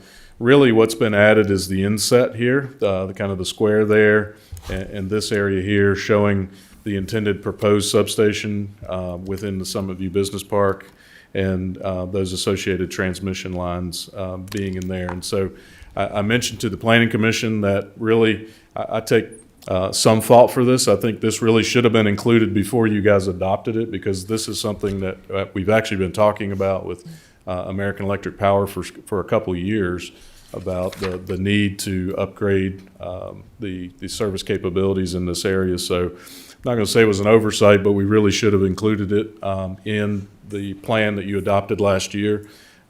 We didn't. So again, going back to just make this amendment now to include this, you know, as part of the comprehensive plan. So the recommendation from the Planning Commission was that the board should consider and approve the following, and really approve the amendment to map 9.5 as I just showed and incorporated as part of the county's comprehensive plan. So I'll be happy to answer any questions you might have on this particular item. Thank you, Mr. Sandy. Are there any questions or comments? Madam Chair, I just Yes, want sir. Mr. Sandy in that. So really what we're doing is just, this is the final piece of the puzzle of having water, sewer, natural gas, and electricity to hopefully fill up that industrial park. Correct. Yeah. So it's I mean, kind of the last piece of the it's puzzle. been an effort over the last many years to just continue to get the infrastructure needed into the park. And yeah, so this is, I won't say it's the very last piece, but it's one of the last pieces to really getting all that infrastructure in place. Attract people in. Okay, thank you, sir. Any other questions, comments? Mr. Sandy, would you go back to the map there you had? There you go. Where, it's pretty small, my eyes are bad. Where is the connecting road, the Brick Church Road at? Well, can you show it on the small one? It's gonna fall within this kind of crosshatched area. So if you see this red line that comes through here, yes, sir. That's the existing 138 kV line that runs through Summit View and runs just north of Brick Church Road. Okay. And then as you go a little further down Brick Church, it crosses over. So that red line is actually the existing service line that runs through the park, if that kind of helps give a visual of where that is. So basically runs right through the middle of Summit View Business Park. And so what this proposal is that the substation, would be built within that crosshatch area somewhere in the business park. And On the large map there, is it, those other red lines, is that new lines going in? No, those are all existing lines that are already within the county. And various ones down here along Henry, and then this one here is the one that runs, really north-south through the entire county. And then out to some of the other substations. So they built a substation recently in the Webster area. I believe there's a substation out in Westlake. Is there any proposed new lines? I mean, APCO, they got any proposed where they're going to be routed out at all? We have some APCO folks here that maybe could answer that, but I'm not aware that there's any proposed. Probably too early. Any major transmission lines? Is that what you're referring to? Yeah, the only thing that would be needed, and we'll talk about it on the next request, is when the substation is built, there'll need to be a 138 line that connects to the existing 138 within the park. But other than that, there's no proposed 765 lines or other 138 lines that I'm aware of in the county. That they're shaking their head. Okay, thank you. Anyone else? Questions, comments from Mr. Sandy? Mr. Sandy, I'm assuming that we do not need a public hearing on this? No, we should open a public hearing. For Okay, the because comp plan it's amendment. not so notated in here. I just wanted to clarify. Okay. And we had a sign-up sheet for this out there, correct? Yes, ma'am. Okay, very good. All right, thank you. I will formally open the public hearing on this application. Madam Clerk, is there anyone signed up? Roger McBride. Thank you. Mr. McBride? Good evening, sir. How are you this evening? I'm well, and yourself? Well. If you'd state your name and your address, and talk in the microphone if you don't mind. Okay, Thank you. thank you. My name is Roger McBride. I'm representing Germantown Brick Church of the Brethren. We have been in this community for 175 plus years. We're located in the middle of the Summit View Park on Brick Church Road. We have seen and been part of many changes over the years. We have worked with the county and the different engineering and design companies to help make possible the development of the Summit View Park. The county and the church did land exchanges, sewer and water easement, slope and drainage easements that helped make this park. In addition to these exchanges, since the walking path was built, we have allowed the church parking lot to be used by anyone walking the path. In fact, the church parking lot was the only access to the path before the pavilion was built. Also, since installing the church playground equipment, we have welcomed everyone who just wants a place for their children to play. We realize more power is needed, but we are requesting that the main transmission lines to the major substation not go through the church property. This would require us to once again make sacrifices and give up use of more church property that we will need for future growth and development. We was told from the beginning that the land in the park around the church property would be used for community activity purposes. The soccer fields and the walking path have been well received, used, and are successful creations of the original county park design. We enjoy seeing the community use the walking path and the church playground equipment.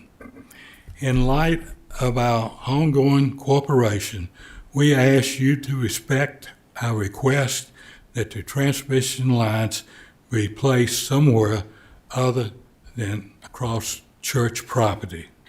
Once again, thank you for this opportunity to express our concerns. Thank you so much. We very much appreciate your remarks, sir. Thank you, dear. Sir. Judy Sink. Hello, Miss Sink.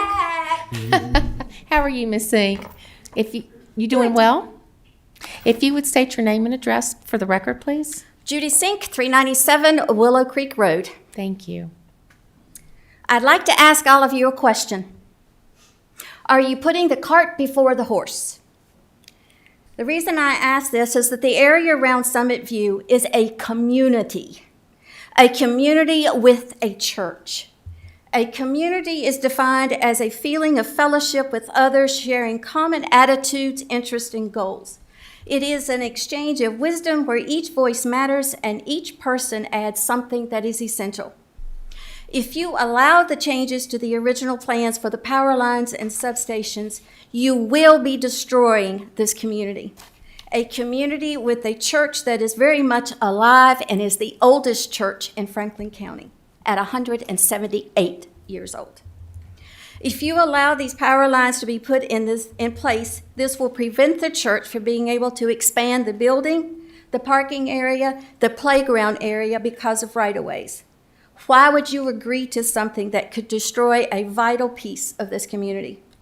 The playground brings many children from the community to play in a safe place and for parents to interact with other parents. Power lines are a danger to the children, and as a mother and a grandmother, I would not bring my grandson or my nieces to this area to play. You say that a data processing center is needed. Are you again putting the cart before the horse? A data processing center will consume as much electricity as 6,500 households, and the uses is expected to increase in the next couple of years. The cost of electricity will then be passed on to each household, making it almost unaffordable for some families. Then there are the diesel generators, which are a public health concern because of the harmful pollutants, the noise, and the damage to our climate. This project will destroy the community with a church that is very much alive. Please vote no. Thank you, Ms. Sink. That's all I have. Thank you. Is there anyone else that would like to speak to this application?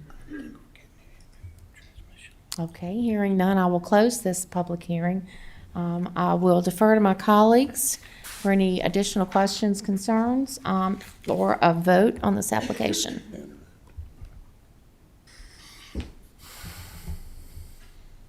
What's your pleasure?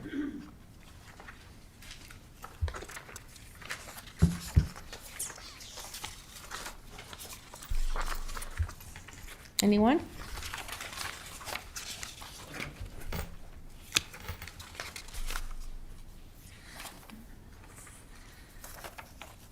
Does anyone desire to make a motion?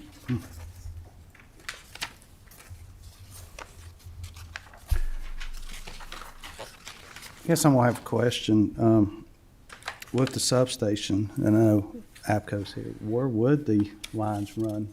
Is that being on a drawing or anything for the substation?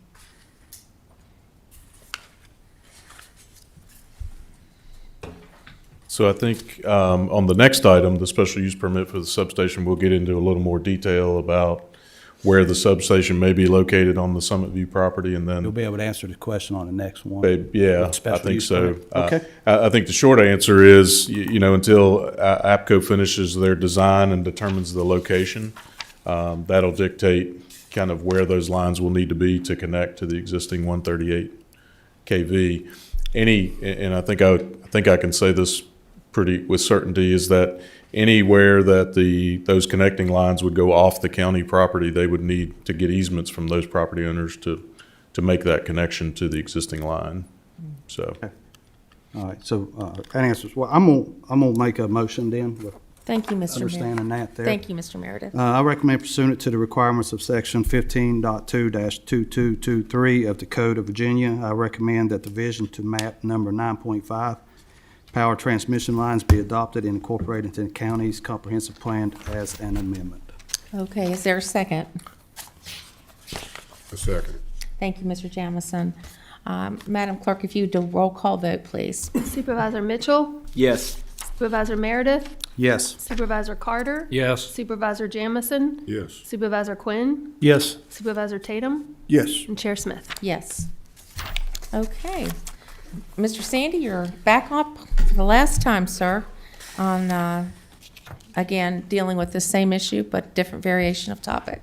Correct. So the next item is a special use permit request that again is on the county property. So at the application of the county for a substation to be built on property that's zoned REP, the Regional Enterprise Park District, which is really identified as the Summit View Business Park. It's a total of 480 acres, roughly just a little less than 500 acres. As we mentioned before, the purpose for the request is for a utility substation that would be built by APCO and to be built on the property along with the associated facilities and transmission lines. This property has a future land use designation of industrial mixed use, and it's also part of the designated growth area along the 220 North Corridor. Just a couple highlights that I'll just mention a little bit of background. The county has provided information describing the current system design, stating that the development of a new substation is necessary to continue to provide reliable electric service to support existing and future businesses located in the business park, as well as the surrounding community. This proposed use involves the construction and operation of an electric substation and the associated transmission lines intended to support existing and future commercial and industrial development within Summit View Park and the surrounding U.S. Route 220 corridor. The proposed facility would provide critical infrastructure necessary to ensure reliable electric service and accommodate anticipated growth. The proposed electrical substation has been approved for the electric infrastructure program. So this is part of some legislation that was passed a couple of years ago that allows the electric utilities to kind of move forward on these projects and kind of get out ahead of the development, if you will, and have the necessary infrastructure in place. And so this is a process where we work through the Virginia Economic Development Partnership, and that the site has to be the site has to be certified as a Tier 4 or above site to be able to qualify.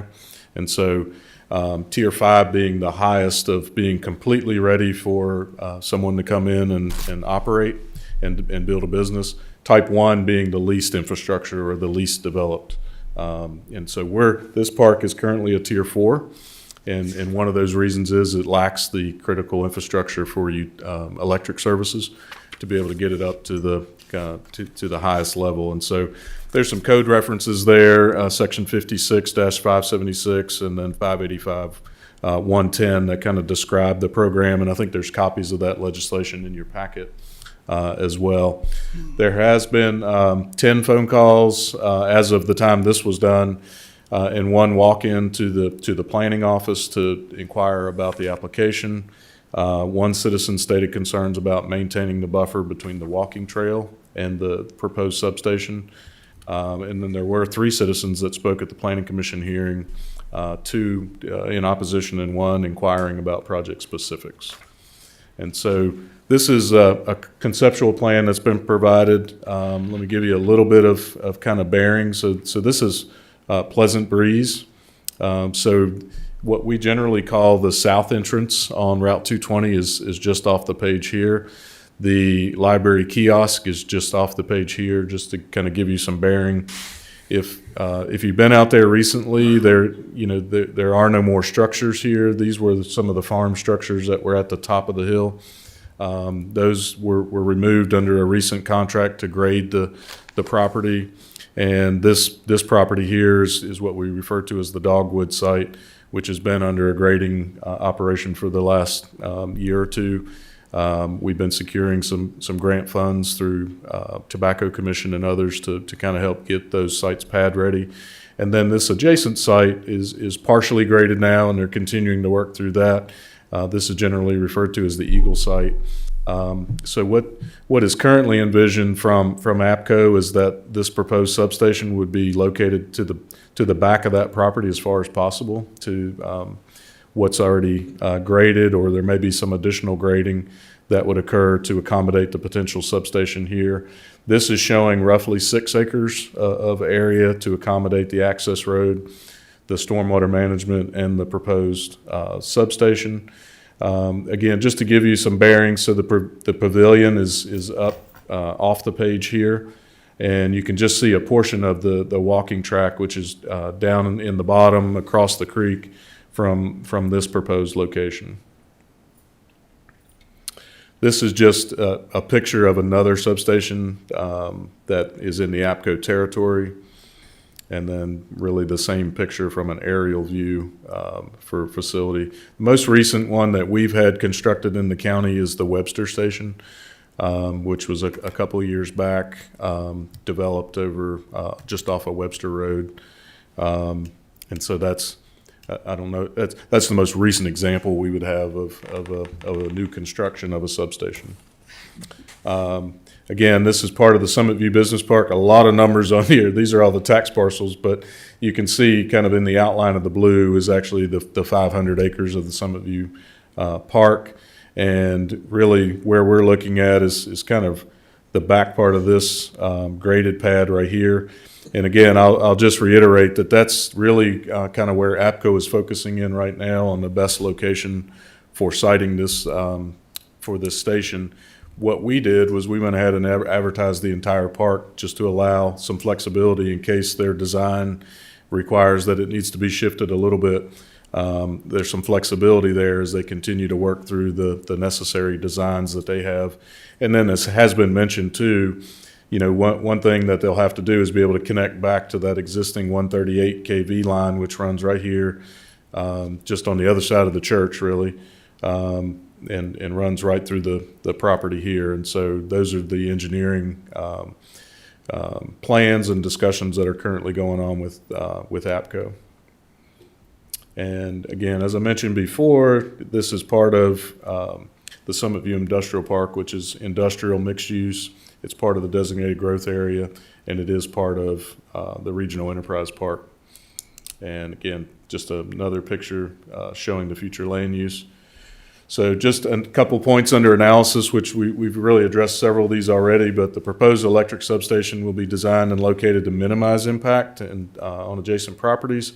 Again, looking to kind of move it towards the back of that parcel so as to not be right up on Pleasant Breeze Road.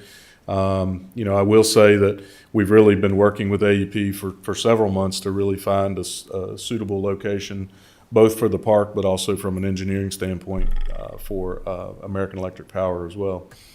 The proposed use is compatible with the existing zoning district and aligns with the purpose and intent of the zoning ordinance, as well as the comprehensive plan, which I noted several of those items earlier. And so the comprehensive plan recognizes the importance of expanding and upgrading utility infrastructure in designated growth areas to support industrial and commercial development. One of the objectives, as I read earlier, for the comp plan is to continue working towards the complete vision of Summit View with the strategy to continue pursuing all available mechanisms to invest in Summit View to ensure the park offers adequate infrastructure for large employers such as water, wastewater, roads, utilities, etc. Giving the purpose and intent of the special use permit to allow for utility services, major electric substation, and the associated facilities and transmission lines that's supported by the comp plan and the 220 North Corridor designated growth area. Staff does conclude that the special use permit should be approved and is within harmony with the existing uses permitted in the zoning district and the public health, safety, and general welfare of the community. So the Planning Commission has recommended approval with 6 conditions. And I'll just read through those briefly. So number one, as we do in most cases, tie it to a plan. So we're anticipating that it's going to be in the general conformance with the plan that you have in your packet and was shown earlier. All site lighting should be downward directed, and LED lights with full cutoff. No site lighting shall exceed 0.5 foot candles at the property line. So the intention would be all light would be directed, downward, and this would require, light readings at the property line to ensure that there's not more than a half-foot candle of light leaving the property. As part of the site plan approval, need all VDOT approvals, site plan, erosion sediment control, stormwater plan, all that will need to be submitted, as well as necessary building and electrical permits. And then the applicant shall also obtain just a GIS address for that facility and that structure as well. So I'll be happy to answer any questions that you may have. We do have Rob Mann and Tim Ward from APCO who are here that could answer more technical questions. But I'll be happy to answer any that I might be able to answer. Thank you, Mr. Sandy. Are there any questions, comments, remarks? Mr. Tatum? Mr. Sandy, the current transmission line that's running through that neighborhood, where does it run in conjunction with the church property? Well, let's see. I'm going to see if I can. So you can kind of see the outline here. It's running. If you can see right through there, the church property. Again, there's so many numbers. The church is right here on this parcel, including they have some property here where the cemetery is. So I can't give you the distance, but it's kind of right. The power line runs through here, and the church is just to the, I guess that would kind of be the south. But the current one is not running over the church property. That 138 kV line does not run over. I don't think it runs over any of the church property. It's relatively adjacent, but I don't think it goes over. Is there a possibility when we have to put in new lines that we can use the existing route so that because I concur with them. I would hate to have property at a church like that and have, transition lines coming over my property. Well, I think what will have to happen is wherever the substation is built, there'll have to be a line connecting the substation to that existing line. Yeah. So you wouldn't be able to follow the same corridor because it would actually be a new kind of an extension to connect. And that, if that happens off of the Summit View property, off the county property, that would require APCO negotiating with the private property individual to obtain the necessary easement. So if the church didn't want to give that easement, they wouldn't have to. Correct. I mean, that's my understanding. Okay. Thank you, Mr. Tatum. Mr. Carter? You're okay? He answered my question. Okay. So Steve, I'm sorry. Sorry, just to follow up on my question. I know you got a proposed site, and they may be able to answer when they come up, have they got option A and B of how they think they would run this line over to the substation? I'll have to let them answer okay. that from a technical Just standpoint. so we have an idea of where they're thinking right now, and it may help us understand more of how they're going to feed that substation. Yes. Yeah. Okay. We can see if there's any other questions, then I can have them come Are up. there any other questions we can hear from AEP, I guess is the next step? Yep. Any other questions relative? Okay. If you would, Mr. Sandy? Okay. So I don't know, Rob or Tim, who wants to? Hello, Mr. Mann. How are you? Thank you for being with us. Welcome. Good evening, Board. Glad to be here. My name's Rob Mann with Appalachian Power and External Affairs. Be glad to help with any questions. So, yes, we are looking at options. We always do to try to find the best engineering solution that has the least impact on individuals, property values, property owners, because it is an engineering effort. Like the existing line, it's a Roanoke, Carolina line. It goes north and south from a Roanoke station down towards the Carolina area. But to tap into that, we have to come up with engineering solutions as far as terrain driven, because whether we come off an existing structure, likely will be a new structure offset from, but it is called a tie line that'll feed into that new station. Mr. Jamison? Rob, how you doing? Doing good. What about the noise level, the sound? 138s are pretty quiet, so it would be similarly comparable to a line that's existing out there. So I personally, I don't hear a 138 kV line. The station itself will have some noise component to it, but it is of a lower level. The newer technology is a little bit less than some of the older stations, so I can get you some decibel ratings of what a station, what it sounds like. And that sort of thing. Have you got any kind of guess, say from the I guess the northern corner of it, the substation to the main road? There's some residences right across that road are fairly close, I think. You got any idea? I don't think they would hear much of anything from that proximity. I mean, the noise level, it's when you're within hundreds of feet of a station that you really hear things. And I guess the church would be further than that, right? Yes. Okay, thank you. Anybody else? Yeah, I think what you're hearing is concern about the church primarily. Absolutely. And that is a huge concern for us too. Our siting team, Good. engineering efforts, we do our level best to avoid church properties. We do not cross cemeteries. I mean, that is one of our things. We call it a fatal flaw in our design. So, you know, we do look for those impacts to the community when we site transmission And we lines. formally, just like to ask that, Rob. Certainly. On behalf of the church. We're proud of that church. Yes. And it's our responsibility to try to do as much mitigation as possible. Absolutely. And us as partners in the community, we do our best to avoid those situations as well. Thank you. Any other questions for Rob? So Rob, just to reiterate, if your engineered plan does come up to cross the church property, y'all will have to negotiate an easement. with Absolutely. We would have to approach them. Our right-of-way department would come out with maps and informations, and we do surveys and that sort of thing. We would openly engage in a voluntary negotiation. So if you had to shoot from the hip, thinking of the property that the county owns from the substation over, what's the probability that y'all could dodge that church property in your estimate? Personally, I think it's extremely high. Now, I have not been engaged in those siting efforts, those engineering meetings, but I feel I worked in transmission right away for a number of years with the company, and then also real estate, so I was part of these meetings for siting lines and stations. So yes, I feel extremely confident that we are doing our level best to avoid that church at the moment. That is so the right answer, Rob Mann. Yes, sir. Thank you. Okay, anyone else? Thank you for being with us, Rob. We greatly appreciate it. Thank you, appreciate it. Okay, I am going to open the public hearing on this matter. Madam Clerk, do we have anyone signed up to speak? No, ma'am. Thank you. Is there anyone that's with us that would like to speak on this subject? Yes, ma'am. I think I know who you are. If you'd state your name and address, please. Hi, my name's Reba Dillon.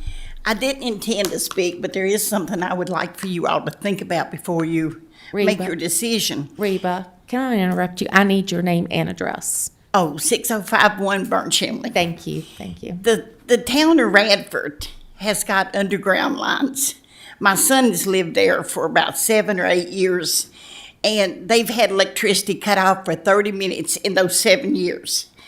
And, you know, it would be a shame to see power lines over top of the church or their property, but maybe you want to think about, could we underground those lines out at the industrial park?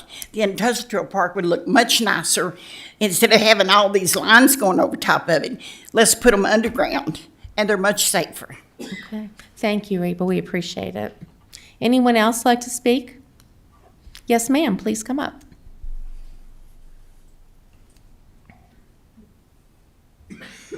Good evening. No, this is on This topic. Yeah, we'll get to public comment in just a few minutes. Anyone that would like to speak on this application? Okay, I'm going to close the public hearing. Supervisors, do you have any further discussion issues, or I'll entertain a motion at your discretion?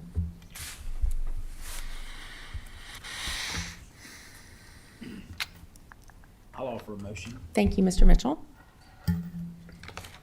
Make sure I'm on the right tab. 18. I find that the use will not be of substantial detriment to adjacent properties, that the character of the zoning district will not be changed thereby, and that such use will be in harmony with the uses permitted by right in the zoning district and with the public health, safety, and general welfare to the community. Therefore, I move to recommend approval of the applicant's request for a special use permit to allow for utility services, major electric substation, and associated facilities and transmission lines with the 6 conditions recommended by the Planning Commission. Thank you, Mr. Mitchell. Is there a second? Second. Thank you, Mr. Tatum. Madam Clerk, would you please do a roll call? Supervisor Carter?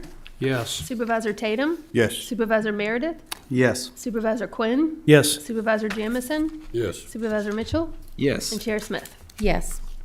Okay, that concludes our special use permits and associated public hearings on the agenda for this evening. I'd like to move quickly, Mr. Sandy, under your report, a couple things that we're just going to clean up from earlier this afternoon. Did you have any issues that you wanted to address the board on under County Administrator?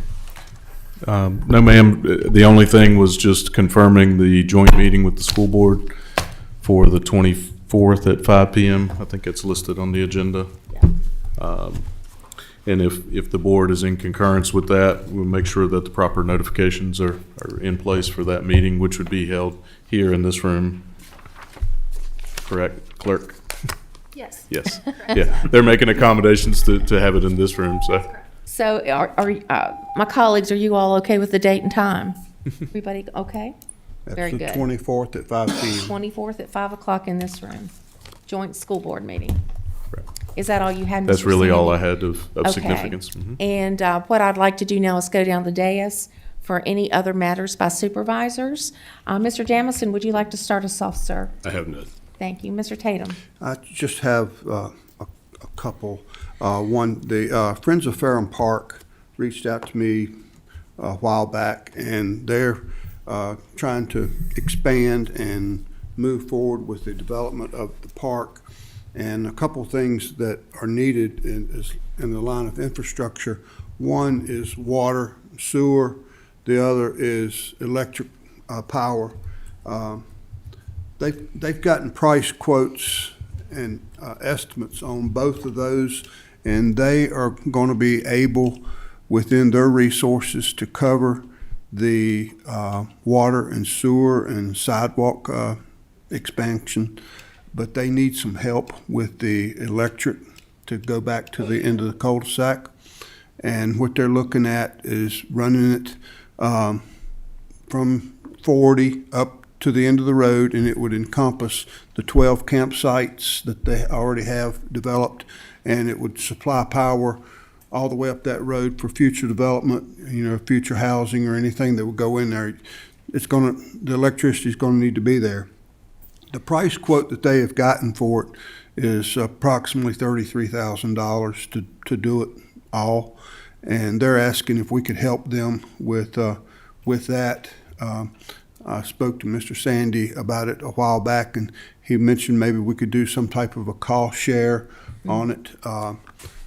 I briefly mentioned that, and I think they would be able to pick up approximately 10% if we could, do the other 90. In other words, if we could provide them the $30,000, I feel sure that they could find the $3,000 to cover the left over.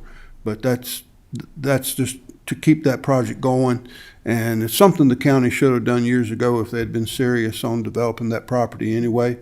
That property is a sore spot for me. It was a project that got dropped way back before any of our time, and we're trying to fix it for the community. And they've done great strides. They have a lot of activity up there, and they're really working hard to do as much as they can. And I'd like for us to help them with that project if we can. I'm just laying that out there at this time. Thank you, Mr. Tatum. What I would propose, if it's okay with you, is to work with Mr. Sandy and get a proposal put into play. We can put this on an agenda. We have to give due public notice on something like this.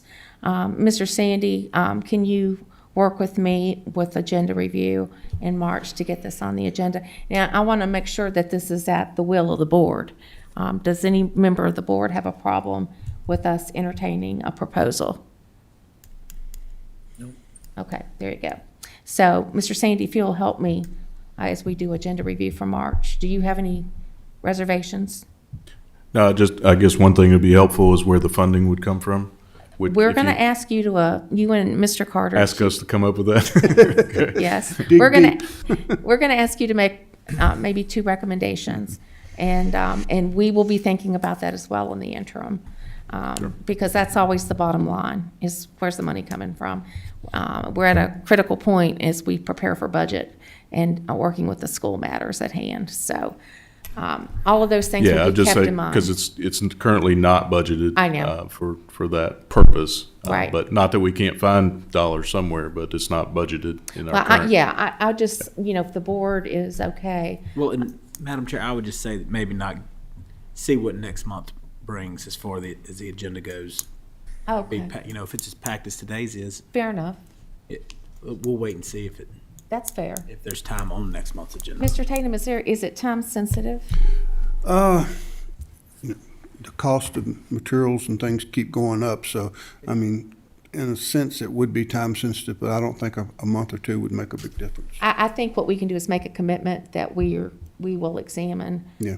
how much we've got going on the agenda, and we'll accommodate the request out of deference to you and out of respect for the work Thank you. in your district. We certainly need to entertain that. All right, thank you. Okay. That's All all right. I had. Thank you. Mr. Carter? Thank you, Madam Chair.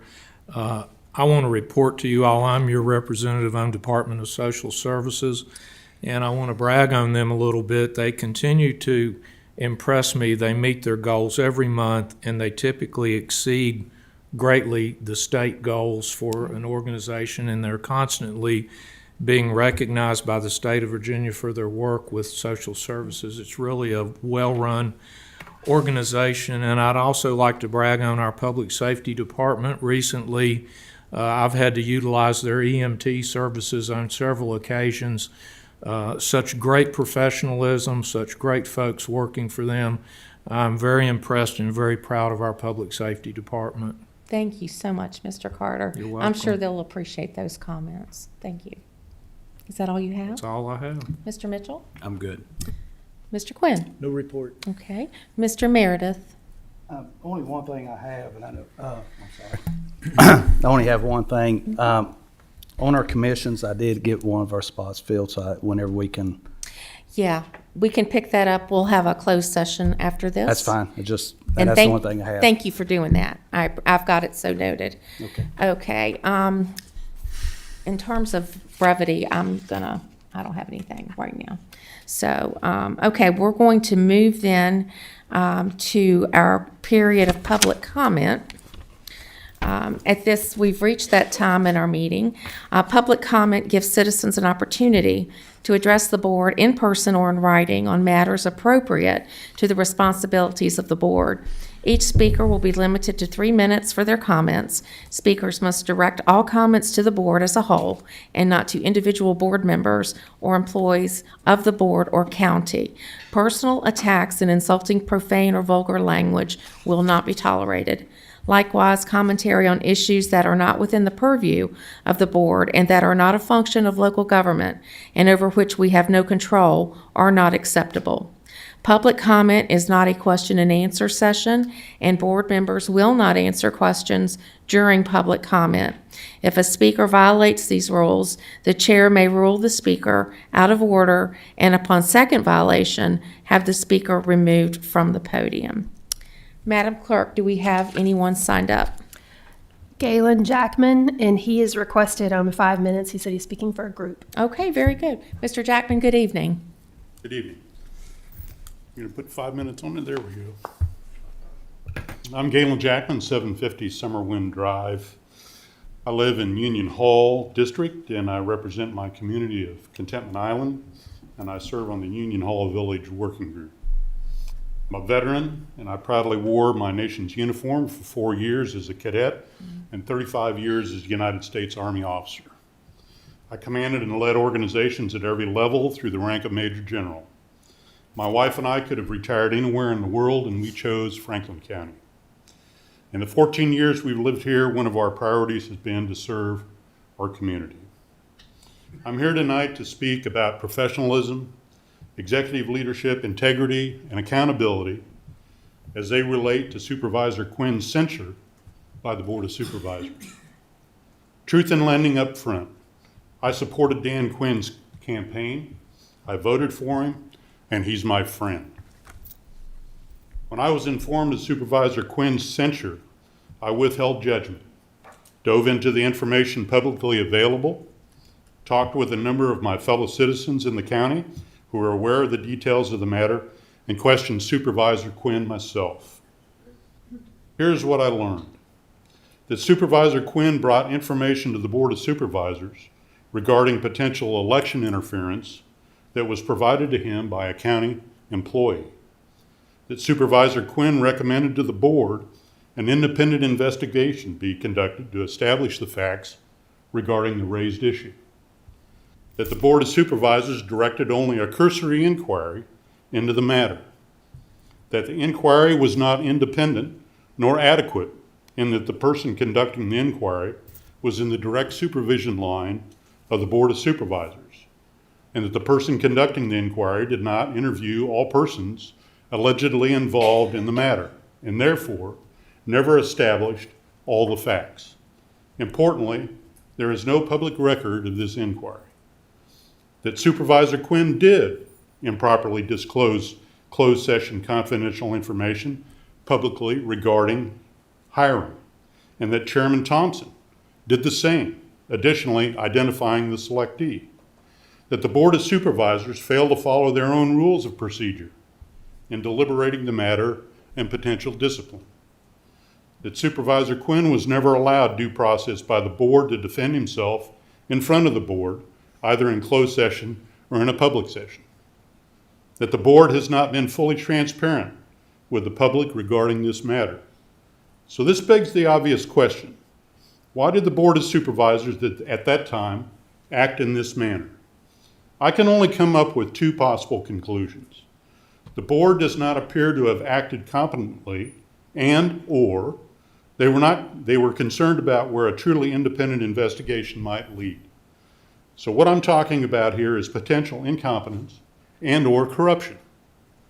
We expect our supervisors who serve us, the citizens of Franklin County, to be standard bearers of executive leadership, professional ethics, and integrity in discharging their responsibilities. To do otherwise reflects poorly on the county.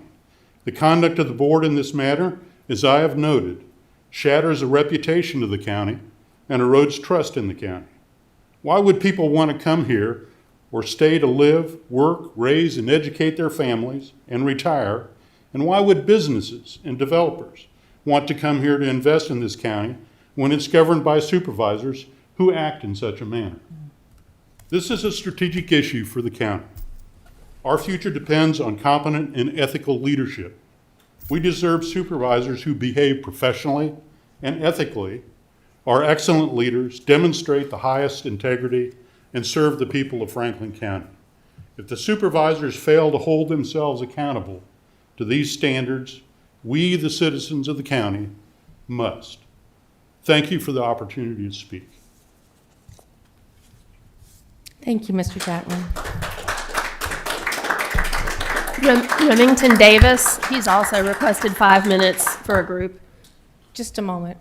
I typically don't do this, but I'm going to make a very quick statement. Mr. Jackman, thank you for your service to our country, and thank you for being here. You have got some wrong facts that you're working off of, and our board gave Mr. Quinn the availability of two in November and December, multiple hours to discuss this matter. He had every opportunity. So I would insist that before you get up in front of this body and declare that we're incompetent and that there's no integrity up here, that you get your facts straight. Okay. Madam Clerk. Remington Davis, and he's also requested 5 minutes to speak for a group. Hey, good evening, Chairperson Smith and Board. My name is Remington Davis. I need to state my name and address right. Yes, please. Okay. Yes, Remington thank you. Davis. I live at 914 Antioch Road in Boone's Mill. Good evening, everyone. My name is Remington Davis. I'm a graduating senior at Franklin County High School, involved member within the community, and lifelong resident of Franklin County. I'm also a working member of society, active participant in civic duties, and an individual with ambitions to one day seek public office. Through my role and experience as a student representative on the Franklin County School Board, I've been able to create an outlet for students and adults to voice concerns, appreciation, and to find ways to positively inform and engage our board members with the community. I would like to begin by stating that I am not here this evening out of personal desire, but out of a sense of responsibility to this community.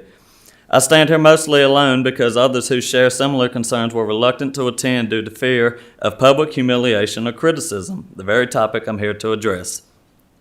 I would also like to mention that I am here simply expressing my concerns from the January 22nd joint meeting as a student and citizen within Franklin County. I'm not here to propose a solution to the FY25 deficit and/or to deny any errors within the school system accounting process. The thing I'm here to discuss tonight is the intimidation used to publicly humiliate employees within the school system. When senior elected officials publicly demean their colleagues, something essential breaks. The authority of the person delivering the insult is damaged, the dignity of the person targeted is damaged, and the very legitimacy of the offices involved is put in jeopardy. This is basic organizational leadership, not opinion, but principle. When an elected board member leverages the power of their office to publicly undermine a superintendent, they don't just weaken that individual, they weaken the institution. They make it harder for that superintendent to lead, and they make it harder for everyone to do their jobs. Franklin County should not be a place where fear and intimidation sets the tone. We already struggle to recruit quality teachers and administrators within the school system. When the citizens watch county executives treat its school system employees with public disrespect, that makes the job exponentially harder, more expensive, and more time-consuming. Public humiliation of this nature not only fosters an atmosphere of apprehension among county employees, but also influences their conduct and judgment in future professional duties. This highly damaging incident demonstrates that rather than collaborating with colleagues, they choose to use disparaging remarks in an attempt to portray their colleague as incompetent to the public. And this is not responsible leadership. When Dr. Sears eventually departs, whether that be tomorrow or years from now, this incident will play a substantial role in decision-making by future candidates.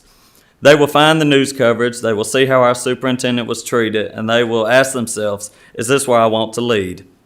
Governing boards should criticize privately and support publicly. Public meetings are meant for transparency and governance, not for spectacle. When the public in attendance is fed taunting antics and inflammatory remarks, it does not encourage civic engagement. It encourages division, intimidation, and mediocre performance. We live in a time where compromise, respect, and dignity seem difficult to demonstrate, and that is precisely why elected officials must model those qualities. It is your responsibility to show our community how controversial issues can be handled effectively but respectfully. Dr. Sears, as the head of the school system, carries an immense responsibility in leading Franklin County Public Schools. Whether we agree on every decision or not, it is completely unnecessary to attack Dr. Sears publicly, diminish his office, and create an atmosphere that could potentially drive resignations across the board. Public service is not about winning arguments or scoring points. It is about stewardship, responsibility, and setting the tone for our community. If those in leadership positions resort to intimidation, what message does that send to our teachers, to our students, to the next generation watching how adults handle conflict? We can disagree, we can debate, we can demand accountability, but we must do so without tearing people down, without theatrics, and without creating a culture of fear. Franklin County deserves leadership that reflects the very values we hope to instill in our children: respect, integrity, and courage. Thank you for your time. Thank you.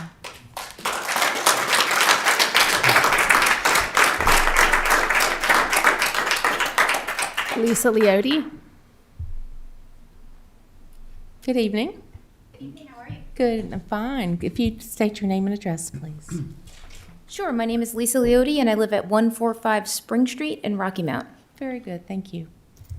Good evening, and thank you for allowing me the opportunity to speak before you. My name is Lisa Leotti. I live here in Franklin County.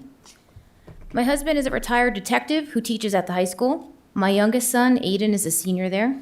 My oldest son, Anthony, graduated from there. I serve as the club president for Franklin County Select, and I'm part of the recently established Franklin County Community Sports Foundation, which supports multiple club sports in our community.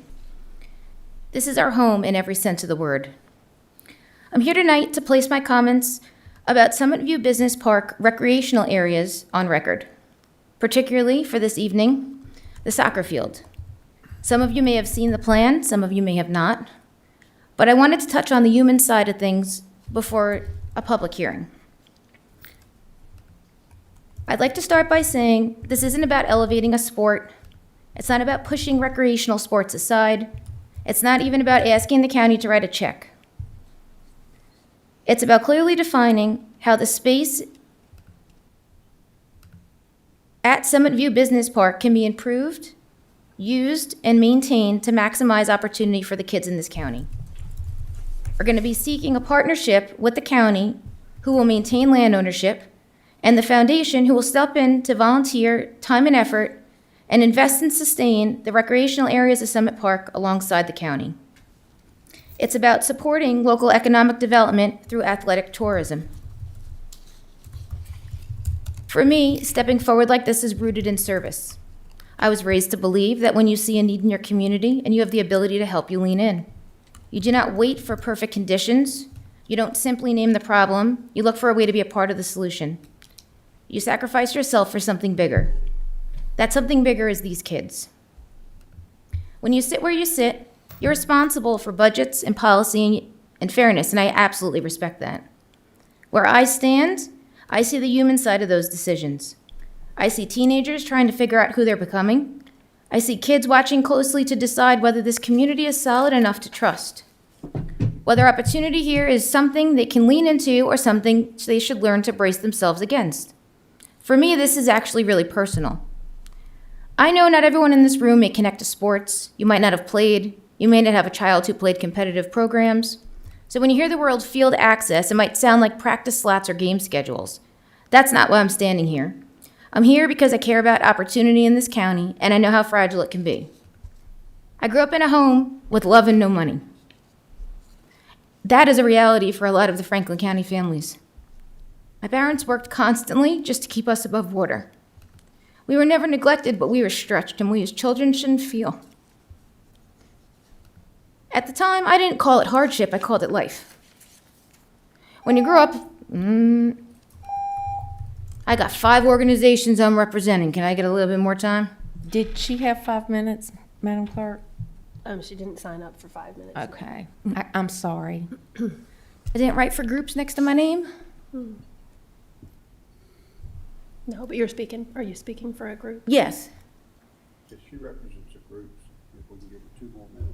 Okay. Thank you, ma'am. I appreciate that. Yeah, we just have some protocols around that, just trying to Understood. be consistent. Thank you. But please, go ahead. Thank you very much.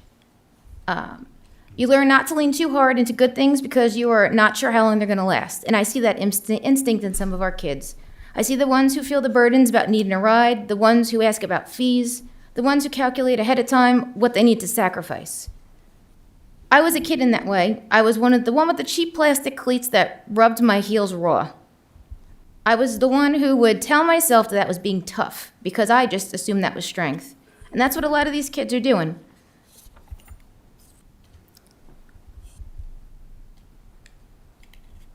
You remember what it feels like as a kid when you need a door to stay open. And that's a big reason why I'm here today.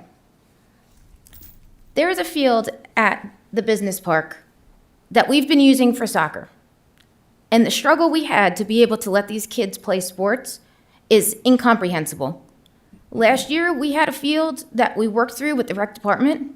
We had it for about a month and a half approved, and 2 nights before the first game, they told us no. No reason, just no. How do you tell a bunch of kids who've been working for something that is part of this county that they can't play a sport? Because someone said no and they won't give a reason. So the parents got together and sent in a whole bunch of letters. And you all definitely did the right thing, and you were able to get it squared away, and I very much appreciate that, but we need something permanent. And that permanent that I'm looking for at this point is utilizing the grants that we have available to us as a club in a socioeconomically challenged area to put in lights. We already identified we can get. To put in bleachers, we've identified we can get. To build out the field. To hopefully show performance and put through a facility and build out additional fields. And it's not at any cost to the county at all. We're just looking for the partnership and the sponsorship so we could take these resources and use them for the kids. I think I got my time in. Thank you very much. Thank you. We appreciate you being here.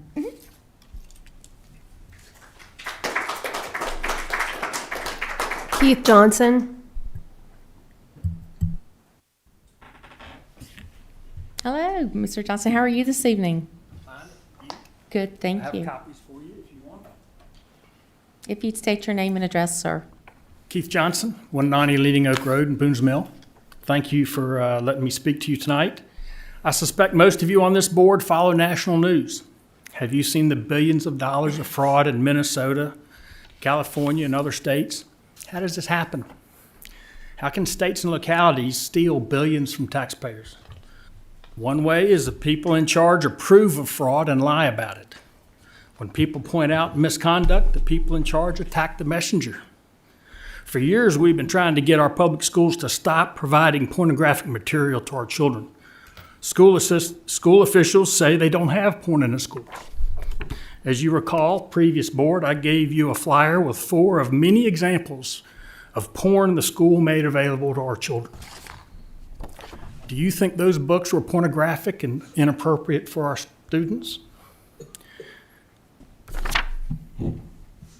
2 years ago, I challenged 15 books following school policy. School officials immediately fabricated lies about me and spread the lies all over our community, a very libelous behavior. They violated their own policy, then changed school policy to not allow community involvement in the book policy. They lied about that policy at public meetings. School officials lost so many students they needed to close 2 schools. They asked you for the money to keep the schools open, but once they received the money, they closed the schools anyway. Did you get your money back? Did you get our money back? Recently, we learned the school has a large budget shortfall, claiming it was a line item budget mistake. They spent the money but didn't know they didn't have the money. So, do you think that was an honest mistake? What does this pattern suggest? School officials lied about the porn. They lied about their new library book policy. They fabricated lies about me. They lied about closing the 2 elementary schools. They can't hold to a line item budget. 30% of parents have removed their children from Franklin County schools because they don't trust the school with their children. How many times are they going to lie to you before you realize they're lying to you? This demonstrates all the markings of the fraud we see in other states. Should you be giving them what they ask for without requiring improved policy and performance at the school? This involves our children and Franklin County taxpayer money. Your lawyer was mistaken when he told you not to get involved. I hope you reconsider your options. Thank you. Thank you, Keith. Tracy Whitaker. Good evening, Mr. Whitaker. Good evening. If you'd state your name and address, please. Tracy Whitaker, 361 Leland Lane, Rocky Mount. We're glad to have you with us. Madam Chair, thanks for having me aboard. Appreciate you letting me speak to you once again. I'm here to ask you to pass phase 3. I was contracted years ago, signed a contract, and he's right, the county lied. They didn't stick to it. Froze our steps for about 7 years, impacted me economically. My dad said that a lot of againers come from my family, from Washington County. They're again spending money, again buying a new fire truck, again spending for school. But I'm not an againer. I'm here to stand up for something. And that's the students and my colleagues that have been left without the proper pay that we deserve, and the students with proper supervision that they deserve. And so I know here next week you're going to be working closely with the school board, and I appreciate you doing that. And while you're in there helping fix and make sure the budget's right, just try to see if there's 3.5 for that phase 3 that we've been promised for a while to make up for their shortcomings in the past. And I know the idea of raising taxes doesn't get you back in that chair. But I think folks understand inflation and understand that a fire truck's going to cost more than it did 2 years ago. Police car is going to cost more. And so I know the tough decisions that y'all have to make that impact all of us. And I do appreciate your sacrifice and the time that y'all put into putting all these numbers together. But I just ask that you, once again, work with the school board, try to make sure that that money is there to fund the phase 3, among the other things. We have a CTE program that I think is great. But we also need to be looking out for the students that want to go to the higher education and compete with the Northern Virginia students. I've got personal experience with sending my son to Radford and Tech, having difficulties keeping up with the Franklin County education there. I ask that you do what you can for the students and teachers and pass and help fund the Phase 3. Thank you. Thank you so much.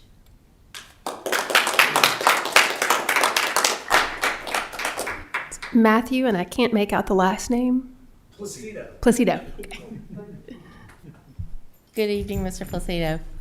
If you'd state your name and address, please. Certainly. My name is Matthew Placido. I live over at 2827 Lakewood Forest Drive. It's my first time coming out here to meet y'all. I've been learning a lot about the place I live. Wish it could be the place I work. Unfortunately, I can't afford to teach in Franklin County schools, so I commute up to Roanoke every day. And I've been going to a lot of meetings like these up there. I wish to be here more, to learn about where I live and the people I live. I've learned a lot just sitting here, listening to folks talk, listening to you folks discuss all the wonderful work you're doing. I'm excited to learn what's going to be happening over about that Westlake Plaza. I want to talk about what a teacher is. A teacher is someone who does something with nothing.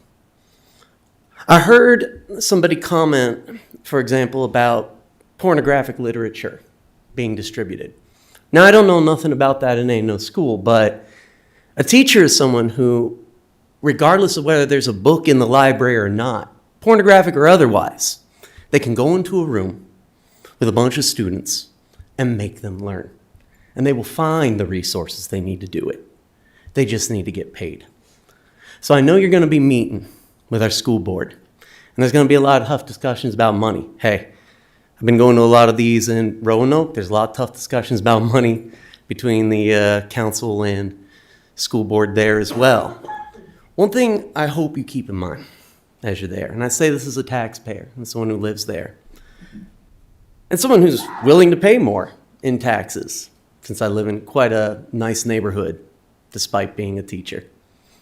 And you guys work really hard to make it so that folks like me can afford to live here. So know that I do appreciate that you try to keep the taxes low where you can. The thing I want you to keep in mind is that wherever the money is going, once it passes into the hands of the school, when it doesn't go to the teachers, we end up with situations like this, where people come and they express frustrations about their loss of faith in the school, where teachers come and they say, we wish you well, working with all the folks in admin who do a wonderful job trying to keep things together.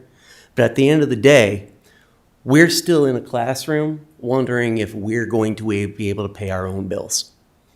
Now, I don't know about you, but I've been in that situation before. I was a much worse off teacher for it. Teachers spend their own money on their kids. It's a fact. I do it right now in Roanoke. I'm lucky enough to be in a point in my career where I can afford to do that. I just ask that you make it happen that these teachers can afford to do that too for our kids, because our kids here in Franklin County deserve that. Thank you. Thank you very much. Bhati Ananda. Bhati Ananda, 3249 Foothills Road, Callaway. Good evening, sir. Good evening. Y'all know what I'm going to talk about. Hello, supervisors. I am here once again to speak about the improvement of education in our county. I'm a teacher at Rocky Mount Elementary, and I'm proud to serve this lovely community, which is full of sweet and kind individuals and rich history, which I've found out since moving here 5 years ago, and I'm happy to call this place my home. It is because of the love that I have for the county that I choose to speak today.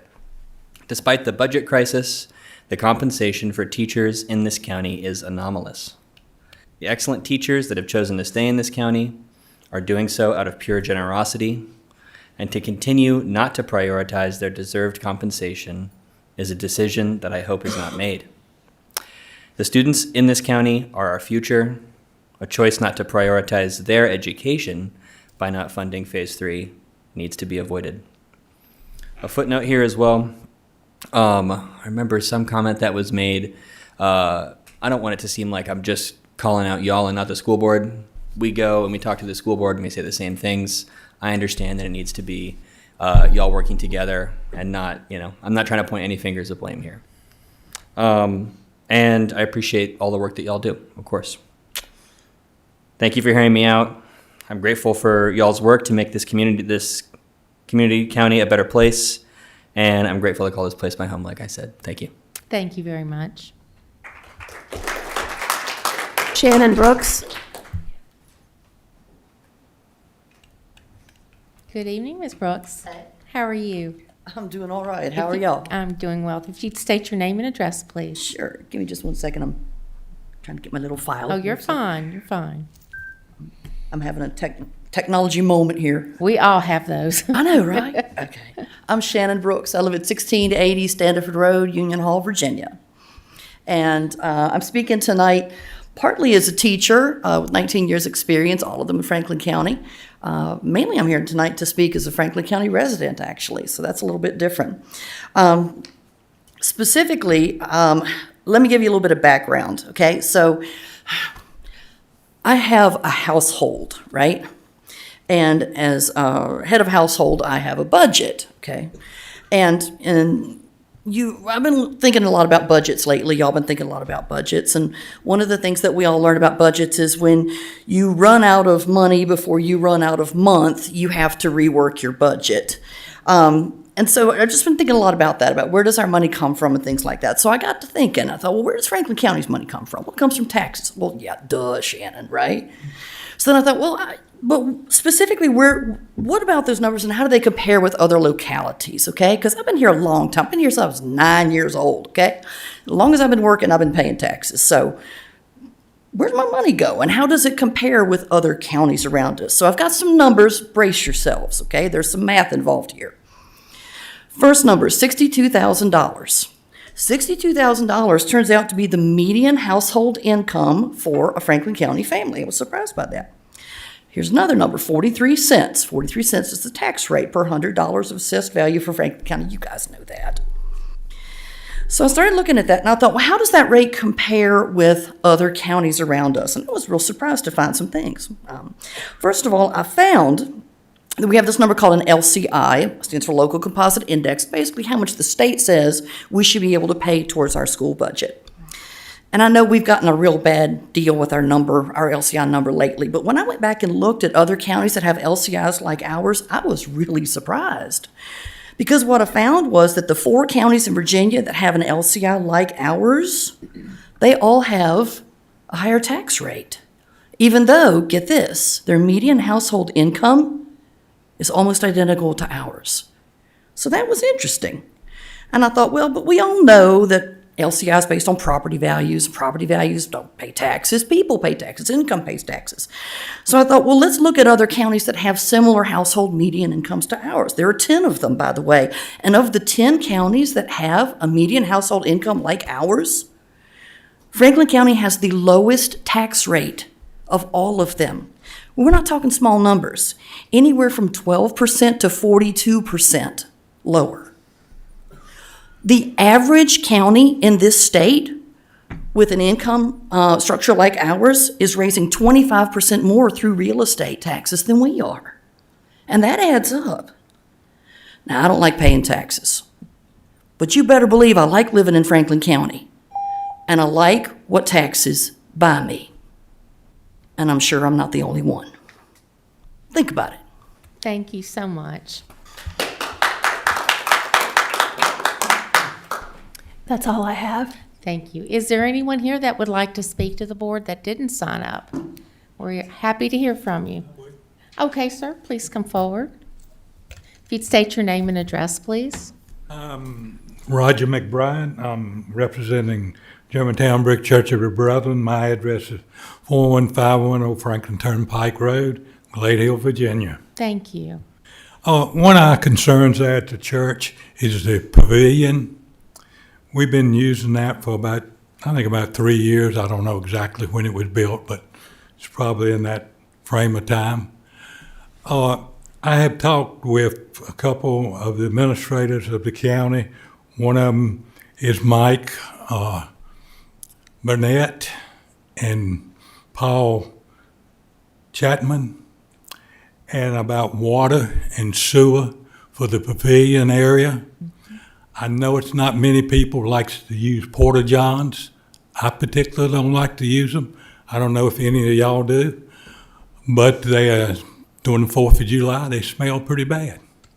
Also, there's no place to change baby diapers except on the picnic table that's been provided. And on the picnic tables, if you go in that certain part of the days, nobody's cleaned them. You got a whole lot of droppings from birds that flies across. You got no water to clean it off. So it looked like we could come up with enough money to build restrooms, put water fountains in that people can use when they're playing the sport field there, near the pavilion area, and anyone else that's having a picnic or birthday party or celebration. Thank you very much. Thank you, sir. We appreciate you being with us. Yes, ma'am. Thank you for hanging with us. No, you're fine. If you'd state your name and address, please. Leanne Worley, 1995 Scufflin Hill Road. Thank you all for letting me speak tonight. I'm a resident of Franklin County for 53 years, proud public educator in our public schools in this community for 32, and a blessed parent of a junior at Franklin County High School, going on 17 years soon. Hard to believe it. For decades, Virginia's own auditing committee has acknowledged the pre-K through 12 funding system is antiquated and should change. In July of 2023, this committee, called JLARC, sent a 164-page report full of recommendations to Governor Youngkin and the General Assembly regarding why the system needs an overhaul and how to better fund public schools. This is not new information. It's just the newest iteration of these ideas. Unfortunately, like previous governors and General Assemblies, no action or initiative in this area was taken. Even worse, Youngkin's last year of his biennium budget shifts even more burden to this locality. According to the state formula, Franklin County's ability to pay for its schools is higher, and thus they are using LCI, Local Composite Index, to reduce state funding for our schools. As we enter into the budget season, yet again looking at more needs than what the state is funding, I implore you all to please work with funding the needs of our schools, especially Phase 3 of the salary plan. It is essential to retaining quality teachers in our classrooms. It is imperative that we all work together.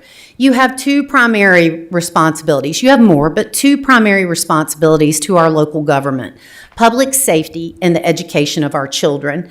And we must ensure that they are funded to the best of our ability to have a productive community for our citizens. Budget season is a time when all too often the pitfalls of social media and questioning in ways that are dishonest, like allegations of porn in our school, are divisive and hurt our opportunity to do better as citizens and representatives in our community. Unfortunately, a vocal few root themselves in accusatory cherry-picking of budget items to question instead of engaging in constructive dialogue grounded in not just facts and figures, but also rationale. There's a report called the Comparative Report of Local Government Revenue. And in short, if I compare Franklin County's local government, what Steve Sandy's office does, it says that you all spend $4 million more than Henry County does. I could cherry pick that and make an assumption that based on that dollar difference, there's waste in your office, and that Franklin County Administration office should be questioned. But if we work together, we may find that there's room for efficiency, or we may find there's a justifiable reason for this discrepancy. As you work with the school system, the latter is imperative in what I implore each of you to do. We must work together to find answers and questions to our budgetary needs without assumptions and lack of rationale. For example, Mr. Tatum asked recently, how is Henry County able to spend more for their teachers? They get $1,400 more per pupil in state funding. That's how. Creative funding formulas are what we need, but those have been put on the back burner, and that puts more on you. Our community's growth depends on strong schools. We can't point fingers over ADM. We've always had a larger number of religious exemptions in homeschooling. In addition, we've also called for this silver tsunami, which was going to reduce ADM, and we've known about it since the late 90s. So let's quit pointing fingers. I want to thank you for the funding that you have given us above the SOQs, but they are the minimum. And I would be remiss if I didn't reiterate that the SOQs are inadequate. I hope for a day when Virginia funds us at the level they should. Until then, I beg you to find a way to do so. Thank you. Ms. Worley.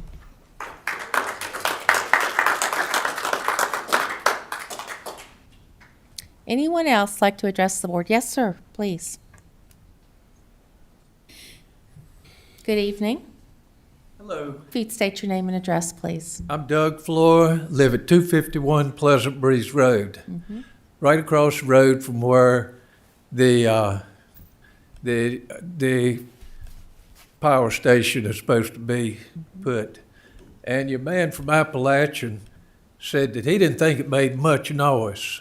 A constant buzz, 24 hours a day, 7 days a week is a lot of noise.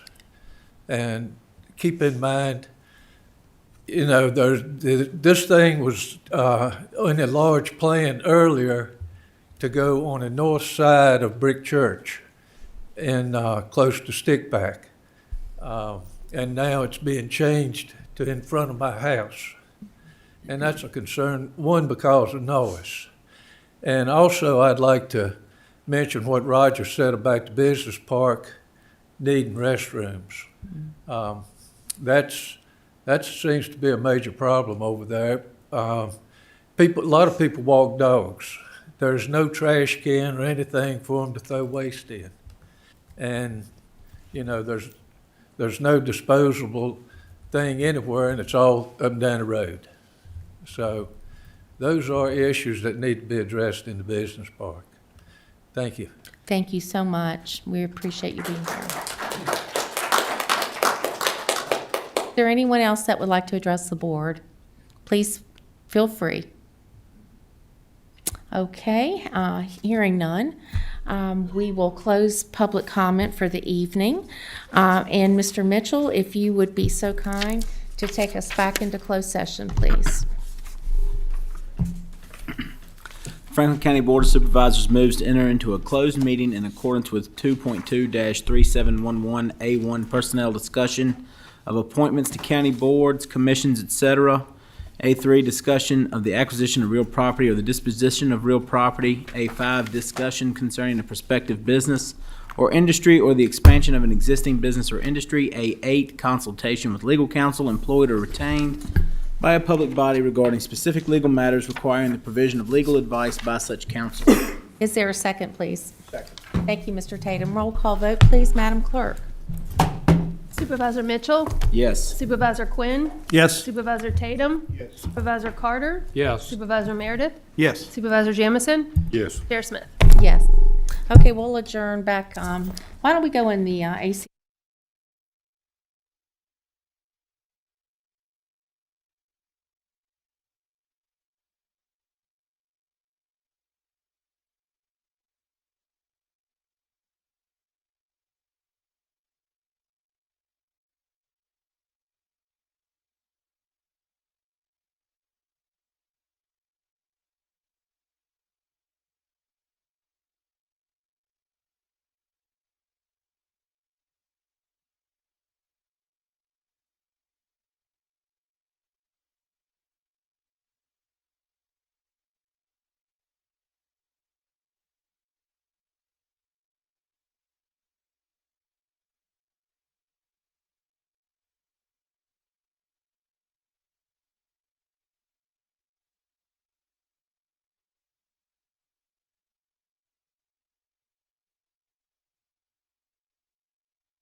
Okay, gentlemen, we're going to certify our closed session. Mr. Mitchell, if you'd be so kind. I certify that only public business matters lawfully exempted from open meeting requirements under the Virginia Freedom of Information Act were heard, discussed, or considered in the closed session to which this certification applies, and only such business matters as were identified in the motion by which this closed session was convened were heard, discussed, or considered in the meeting to which this certification applies. Is there a second? Second. Thank you, Mr. Quinn. Roll call vote, please, Madam Clerk. Supervisor Quinn? Yes. Supervisor Tatum is absent for the vote. Supervisor Carter? Yes. Supervisor Jamison? Yes. Supervisor Mitchell? Yes. Supervisor Meredith? Yes. And Chair Smith? Yes. Okay, the next item of business, which will be our last item for today, will be appointments. We have 3 to make, and the first is for Aging Services for the Boone District. Mr. Meredith? Yes, Madam Chair, I'd like to make a motion for Benny Russell to serve another term on the Aging Services representing the Boone District, please. Thank you. Is there a second? Second. Thank you, Mr. Mitchell. All those in favor, please say aye. Aye. And that carries. Next one is going to be the Planning Commission seat for Rocky Mount. Mr. Carter. Thank you, Madam Chair. I'd like to reappoint Mr. David Clements. I've spoke to him and he agrees to serve again. Thank you. Is there a second? Second. Thank you, Mr. Mitchell. All those in favor, please say aye. Aye. Okay, that carries unanimously. The last one that we have is to appoint Danny Poe for the Western Virginia Regional Industrial Facility Authority to serve as an alternate for Mr. Sandy. So I'd entertain a motion for Danny's appointment. So move. Thank you, Mr. Mitchell. Second. Thank you. All those in favor, please say aye. Aye. Very good. We are going to adjourn, gentlemen, and we'll recess until Thursday, February 19th. And I'll see you then.